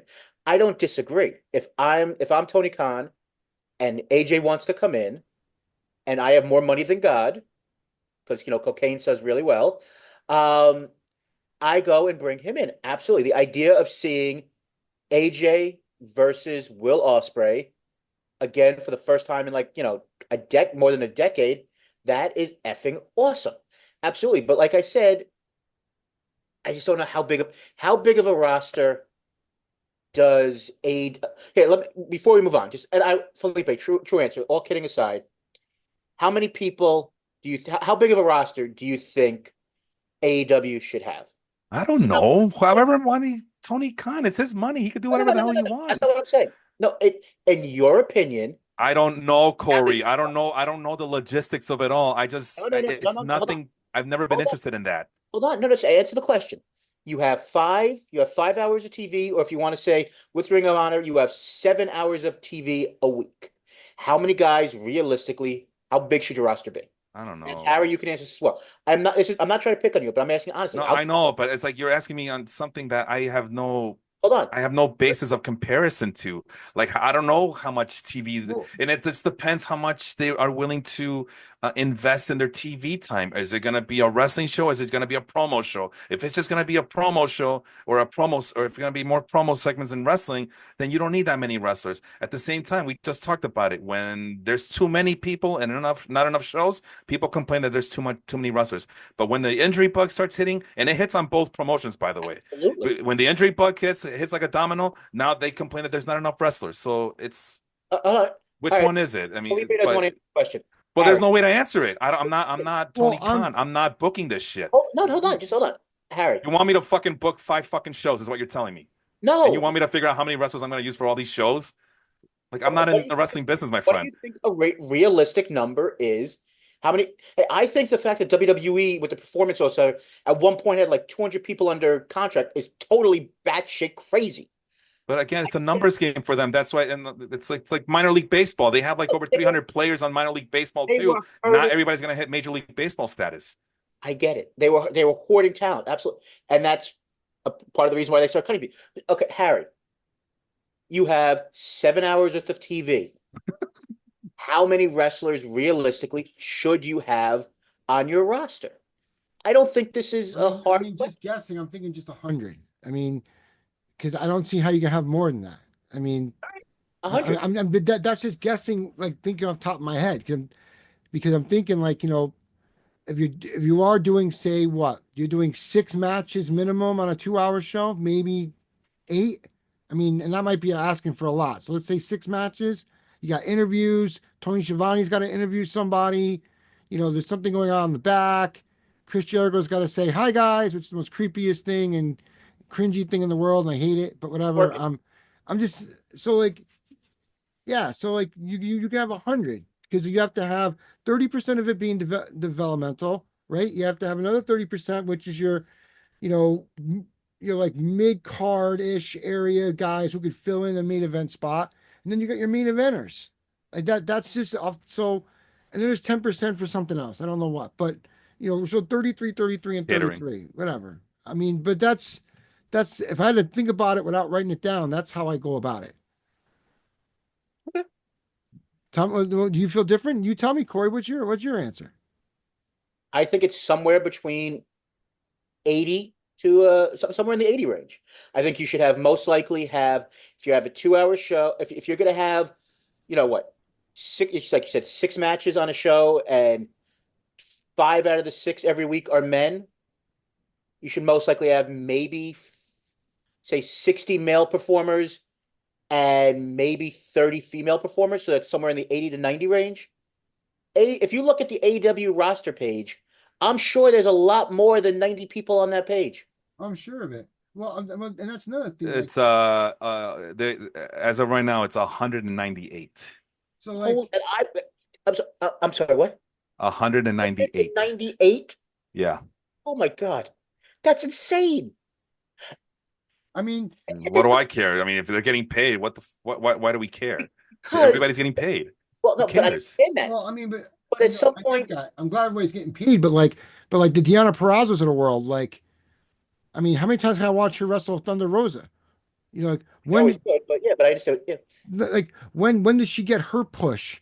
I mean, listen, I love Mercedes and all, but I think Deanna can give Mercedes a run for her money. Hey, this is the one place on earth that it's a Mercedes Monet free zone of any hate or unappreciated comments. I'm not hating anything about I'm Mercedes, just screwing with you. I'm just but I'm just saying, like, so Mercedes Monet is a gift that keeps on giving, and she deserves to be treated like an angel. And all those scumbags on the well, I'm internet. about to break your heart. Deanna's a better wrestler, but whatever. I'm not going to say yes or no on that. I think she's great, I but mean, so, but because Mercedes has whatever, Mercedes, the greatest all-around female talent of her generation, and I it's not. need her to stop acting like a WWE performer in a AEW atmosphere, and then I would be not so upset with her. I actually am disappointed to some degree. Like I still respect her and I love her and I'm glad that she's there, but I don't know. I expected a different feel and I didn't get the feel I thought was coming. I don't. Um, I don't fully disagree with that, but I mean, let's be honest here. If she wasn't there, you would not have as many women's feuds as you're having right now. Her being there has helped the women's division more than anybody will oh ever. no. I'm not saying that. I didn't say I'm not downplaying any of that. I'm just saying that like, I feel like Deanna Purrazzo is the one that got the bad, you know, she came in right before, you know, Mercedes came in, and Deanna kind of got pushed to the side when that's the better wrestler, in my opinion. And if AEW is more about wrestling, why isn't the better wrestler in that spot? That's all I'm trying to say. And then I am happy though for someone like Willow, because Willow has progressed so much. And you can ask Christopher Mortensen. He brought up how Willow was trained by someone that he respects. Of course, I can't remember off the top of my head, but it was someone Christopher brought up immediately to me. Um, and I'm very proud of Will. I feel Will has grown so much in front of our eyes. So we have said that there isn't enough youngins growing. I don't know how old Willow is, but Willow is growing right before us and becoming a huge pillar in the women's division. So, I mean, but Mariah, because of now listen, Mariah May is a phenomenal wrestler. I love Mariah May in all aspects. She's really done well with the push that she. But she's been given the high road quickly. You know what I mean? And now we're bringing in her bestie, right? Mina. Love Mina. Uh, Mina's who got doesn't love Mina? Mina's 37. I know. I don't know Yep. how, but she's 37. And the only reason why Mina's taking this opportunity is because she said it herself. I'm 37 and I'm not know if I'm gonna get this opportunity ever again. So I'm gonna take it. And I don't blame her. I don't know. She looks like she's 31 or 28, but whatever. But and I don't think she's doing PEDs, but who knows? But she looks wonderful. But so now, but like, what does that do now for the other talent there? You know what I mean? Like that's what worries me. So I do want to bring in the AJ Styles, bring in Mina, bring in whoever, but at the same time, I don't want other people kicked to the side either. So I see it from both angles. So Deanna was the biggest thing for me is like, because I remember TNA women division was always like, that's the best division. Mhm. And then those best pieces, there's still some good pieces there, don't get me wrong, but Taya Valkyrie left, Deanna Purrazzo left. You know what I mean? Like pieces started moving. Chelsea Green went to WWE, and Chelsea can wrestle. I wish they would actually let her wrestle, but whatever. She's a very good performer. Huh? A very good performer. Right. So, but my point is that like, I mean, Scarlett Bordeaux can wrestle. People just don't know that. she can wrestle too. But anyhow, so it's finding a mix to be able to make it work, and I just feel bad for the people like Deanna. That's just my point. Yeah. Felipe, what do you What? think? Hold on, I'm doing something really quick, but I think What's a performance center trainee? Are they literally just trainees? No, Yeah. they're learning that. Okay. Now with those 198, I'm not sure if that included the Ring of Honor people as well, or I mean, I guess it doesn't matter because there's an even a fluidity to the AEW roster. But while you guys were talking, I was just kind of counting to see how many WWE wrestlers are employed across all of their brands. I'm sure it's ridiculous. What is that? 61 in Raw, 46 on SmackDown, 13 as other, 71 at NXT, 191. So it's right there with AEW. AEW is just trying to match energy. That's the norm.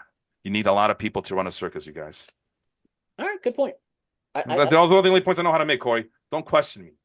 I wasn't questioning you. I was just I'm cutting a promo on you, my friend. Go ahead. Oh man, I'm gonna book a cage match between you two. You know, I mean, Don't worry, it's just you know how that's going to end? oh god, I don't You know, wanna- We joined forces, that we just beat the hell out of Harry. good Just luck. no, You we better turn bring off the more. lights and we You have a better bring Diddy an army. party. You better bring an army for that. Hey, I got people. I got people. Oh, I, what, I still I make a decent salary. I could hire. oh my god, they don't call the human wheelbarrow for nothing, right? So That's you not know, me. go get Jason Brooks to help you out. So yeah, you guys were talking about I can't pronounce her name, the Japanese girl who just Amina Mariah May's Shirakawa. 37 years old, Mariah May 26, Willow Nightingale age 30. Okay. 30. This has been You know, around the world. like I said, And Tony Khan has done better, in my opinion, lately with the women's division, and it's as a direct result of bringing in Mercedes and realizing they have to do more.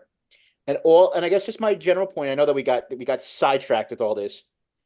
I do think that at some point you're gonna have to make the decision: do you bring in every talent available, or do you rely on the roster you yeah, it have? depends on the budget.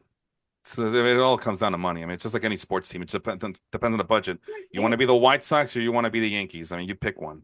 Ooh. By the way, other people, Chris Statlander, 29, Julia Hart, 22, Tony Storm, 28. I mean, there's plenty of young guys, young Sky gals at Blue is what, least. 24, 25, Oh, she has maybe to be at least 27? 25, at most 25. But if it's all about looks, then she has done a really good job on her makeup. 20, 24. Listen, I love Sky Blue. Oh, she'll be turning 25 my wife knows next I love week. Sky Blue. Okay, trust me. Now, let's not get creepy. Let's not get creepy. Not creepy. Well, I'm she's just saying I love her. next So. week. She'll be 25, you guys. So happy early birthday to Sky Blue, Chicago native, I think. Yes, Not as, Chicago. not as Chicago's much very as own. not as much as I love Viva Van, but I do love Sky Blue. All right, let's get back on track. Let's get back on track. We're only doing a 4-hour podcast tonight. We got to make sure that we understand. No, kidding. Are we at 4 hours yet? It's been Yeah, but yeah, it's I don't know about you guys, but I need to wrap it up soon. So I think I already checked the little keep notes, and we covered everything we needed to cover. This is just extra gravy for us. Is there one more topic you guys want to talk, or Oh no, are we good to just go quickly. ahead? No, we didn't talk about Raw going to 2 hours and SmackDown going Oh, to three. okay, we alluded to that. Me being naive, and Corey will correct me because he's in the TV business. I'm assuming that Raw going to 2 hours is a Netflix thing, Mhm. and then they're gonna move SmackDown to 3 hours because they can maneuver more money from USA to bring SmackDown to USA. Is that accurate, Corey? Or am I wrong? Well, the thing right now is for the next two. Sorry, I wasn't talking to the mic there. For the next 2 months that Raw is on USA, it's going to be 2 hours. Once they go to Netflix, it might stay at 2 hours. It might go back to three. There's been a lot of conversations back and forth. No one knows for sure. There are heavy rumors right now that they're trying to renegotiate with USA Network on SmackDown to make it 3 hours. So it's if they do become 3 hours, then they're actually getting paid less per hour for broadcasting than the original deal looked like. So unless they're going to go and rework the deal with USA Network, I think they'll most likely stay 2 hours. I think the rumor of going to three is because you're losing an hour of television with USA Network, and it's their highest rated programming are wrestling. So they're losing NXT, which is 2 hours of programming. You're losing WWE, which was 3. So that was 5 hours of TV you had before. Now you're going down to 2. So I guess there's the conversation because the highest rated thing on the network, sorry, on the cable channel is, oh Jesus, neighbors got hurt at the Giant game. That's great. It was my fantasy season. Check my Sorry. sports. But I think that's the general idea, that there are rumors of conversations going on of them trying to maybe rework the deal a little bit and giving them an extra hour of television and maybe getting more money in the long run. And I think Netflix could be very simply, if they need 2 hours one week, there'll be 2 hours. If they need 3 hours, there'll be 3 hours. If they need 2 hours and 25 minutes, that's however long the show needs to be, that's the amount of time Netflix will give them. I think that's where they're going. But the general idea is while they're on USA Network for the next 2 months, the shows will be 2 hours long for Raw. Okay. And I do think less is always. I think less is more. I think the best thing I think the reason why people over the last couple of years have enjoyed SmackDown more than Raw is because it's 2 hours and they have to use their time more judiciously. So I mean it's more succinct. Like a lot of times you'll have the same amount of wrestling on a 3-hour Raw as you have on a 2-hour SmackDown. And so that means you have another hour of fluff and another, more commercial time and everything. So, I mean, that's kind of where that is. Gotcha. Felipe, how do you feel? It doesn't matter to me. I mean, it's not gonna affect me whatsoever. I'm still not gonna watch. But I agree with a lot of what Corey says, and that's what I was thinking too. That USA lost the Raw deal, the NXT deal, so they like the idea of having 3 hours, even if it's on a Friday night. It's gonna be weird not to see Raw on Monday night. It's been a staple in that network for a very long time, but it was bound to happen. I mean, WWE has been racking up these TV contracts, and it's so ironic that Vince McMahon has spent all of his life trying to be sports entertainment. Yeah, we're not a real sports. We don't do real sports. It's a sports entertainment entity, federation.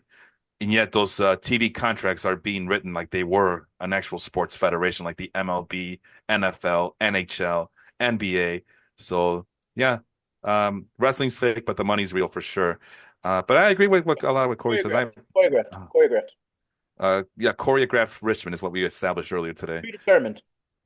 Predetermined pugilism. Yes. Netflix. I don't know, man. Like I think Corey even mentioned less is more. You don't. I think 2 hours is would be a good for Raw. Because they've been for 3 hours for a long time, and all people complain is it's too long. But then again, a show like Rampage is only 1 hour long, very well paced, I think, very well paced, fast action show, and nobody watches it, and people are tired of it, and because there's no star power there. And well, even when they had star power, they were complaining that it's a waste of time. It's also still 10 o'clock on a Friday. That's the other thing. Well, I don't care about you guys. 9 o'clock here Central Time, but everybody who's watching at the time, everybody controls their TV habits, their TV viewing habits. They have the right to view TV. Like George Washington intended us to watch TV on our DVRs, on our phones, whenever we felt like it, on the toilet, on the backseat, on the bus, on the train. Nobody watches it at the actual time slot. You, Harry, my friend, you've told me that you watch everything after the fact. I do. Alrighty I then. try to. Well, no, except for Dynamite. My wife and I watch Dynamite every time live. Yeah, you have to. You have to. Nobody's watching. Well, except for last night, I had the family emergency I had to run to, and I watched it first thing this morning. But besides that, I watched it live. Oh wait, sorry. I try to watch Dynamite every time. I try to watch a little bit of Raw, but football season, I'll end up watching a Monday night game or something. I find I probably end up watching SmackDown more than I watch Raw because SmackDown's shorter. Yeah. I think that's part of the idea also, with maybe SmackDown being 3 hours as we get ready to close this out very shortly here. I think the idea of if and there's many ideas that Rampage could be make it canceled in this whole entire process. They're gone. I think they're gone. Well, the idea is if you're 3 hours, 8 to 11 or 9 to 9, whatever it is on Central, if you're on from 8 to 11, then you're basically eliminating the audience, whatever there is, of Rampage, because you're not going to watch both at the same time. I think that also might be part of the idea of just killing whatever of that AEW product is there. Yeah, I can see that.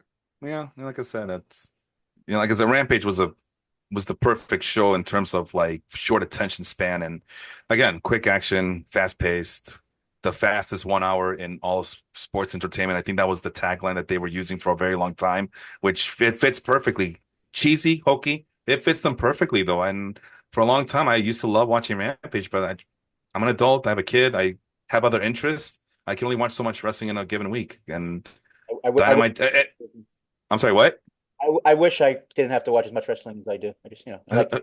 Well, you have the power, my friend. But no, but what Harry was saying, something he alluded to, but yeah, you have to watch Dynamite when it's on. Nobody watches Dynamite. The ratings are down, but we get spoiled like nobody's business. I almost got spoiled twice last night because I couldn't watch Dynamite live on time because I was doing other things. If you guys notice, I wasn't on Facebook at all last night, or Messenger, or nowhere. I woke up to like, I don't know, 50, notifications on Facebook and like 7 different things on Facebook Messenger. And because I did not want Grand Slam spoiled for me. And Yeah, that's and where like I we're at now, that you cannot go on social media at all.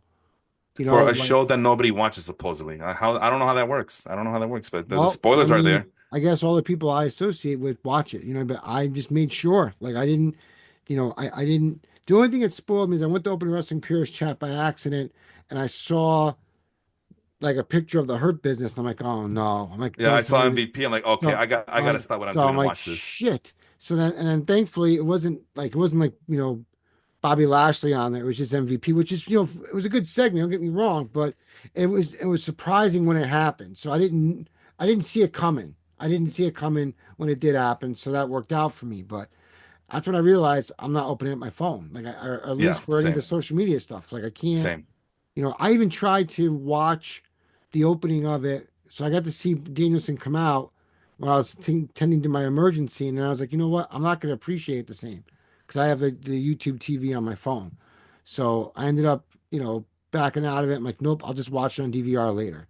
And I'm glad I did because I would have ruined like the moments of what I was, because last night I watched it with no, I mean, this morning I watched it with no distractions at all, and I loved every second of it. So that's the best way to watch it. You can't watch Dynamite while doing something else. I mean, you can, Right, but right. I feel like you ruin the experience. Yeah. Where Collision, I feel, and I don't know why, I don't have that same thing. I can watch Collision later, and it doesn't really phase me. I The don't. you know why? And I know Felipe's trying to get out of here. Very simple. How often is John Moxley, Maxwell Jacob Freeman, Darby Allin's on there sometimes, but how often are your key guys besides FTR and the House of Black on? Right. No, you're no, you're Yeah. right. I mean, So either do a brand split and making it important, or you go and put your big name stars on there. That's the reason when they come to this idea of AEW Shockwave possibly being on some sort of Fox affiliate, if you're not going to make it another A type of show, it's not going to matter. That is the best way I can put it. I love AEW. I love wrestling in general. But if stars aren't on your broadcast, people are gonna not care. If it's just watching great wrestling matches, at some point that's gonna fall off when it's. You could have John Silver versus Sammy Guevara or something. As much as we all love the comic stylings of John Silver, and there was a point where they were slightly pushing him, if John Silver is on your TV and you can go to another place and see someone see Cody Rhodes, you're gonna watch Cody Rhodes. I know that's two different levels of a thing, but on Raw, you have Braun and you've got, you've got your big stars there. On SmackDown, you got your big stars. On AEW Dynamite, you got your big stars. On Collision, as much as I love them, you've got you got Well, FTR and Ricky Stark's always injured. Yes.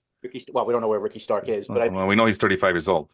Well, like like the Mark Briscoe's new what's it called? The Conglomeration. Conglomeration. Conglomeration might be on it, which I love Briscoe, but I mean, like, it may not be catchy to someone else to watch. You know what I mean? Like, And that's a whole another problem. The fact that your ROH champion is losing on Dynamite, and what is that supposed to mean for your like half your ROH champions whenever they're on TV like lose. Yeah. So why do I want to go and spend $9.99 a month if unless you want to go and see the archives I for mean, Ring of listen, Honor? If every guy who's on Ring of Honor, if they To- decide to show up, doesn't come Tony across as has winner. Tony has a learning curve for sure. Like, you Oh no, can't you're saying just a learning disability. No, no, but you can't just step in.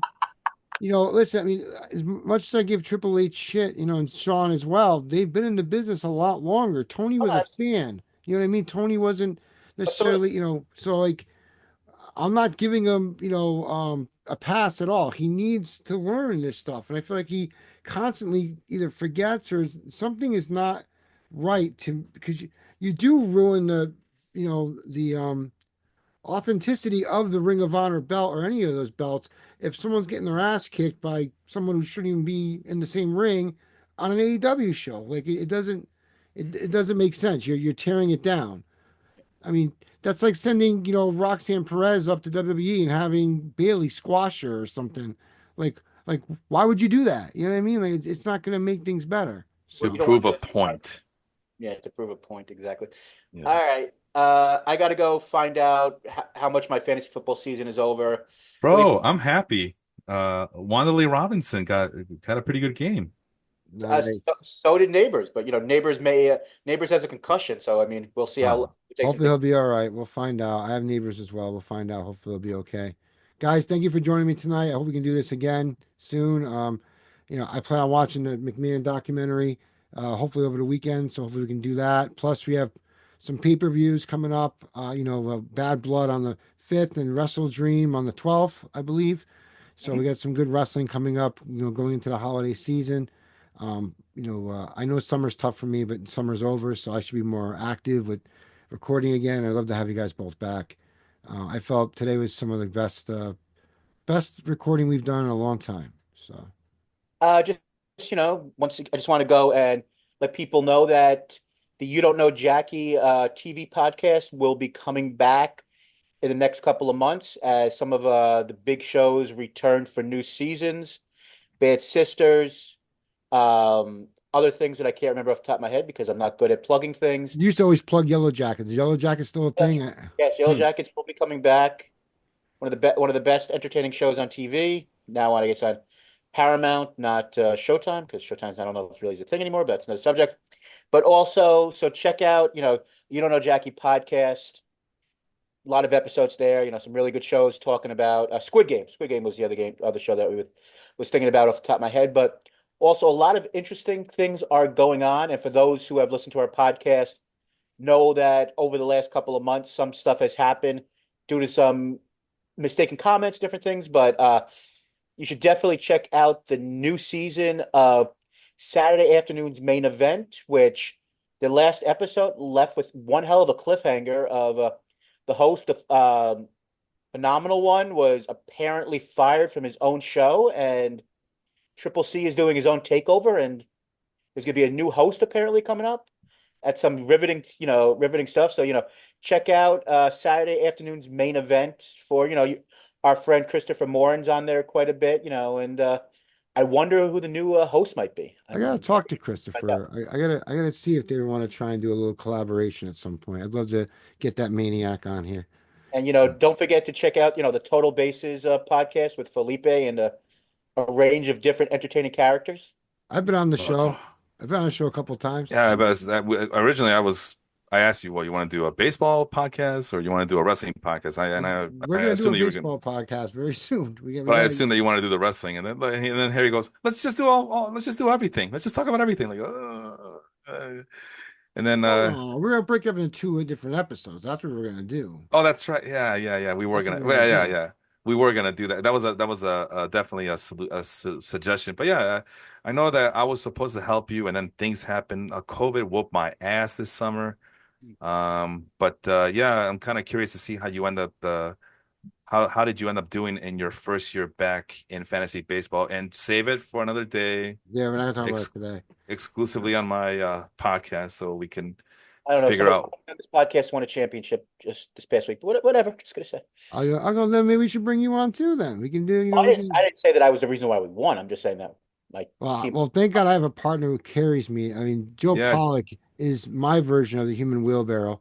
and Uh, Jason Brooks does a good job for running Corey's team, I heard. Yeah, at least that's what he says. We're 50-50 partners. Well, that's all I'll say about that. But it's been a pleasure talking to you guys tonight. It went a little bit longer than I thought it would. Felipe caught me in a compromising position. I got to go and find out how to get those photos so I can, go back to my real life, with No Diddy. no, did- no diggity. But no, it's always a pleasure catching up with you guys. Hopefully we can do this again soon. And, check out the You Don't Know Jackie podcast so the ladies in that show don't beat me up too much. Thank you for listening and watching, and we'll catch you next time.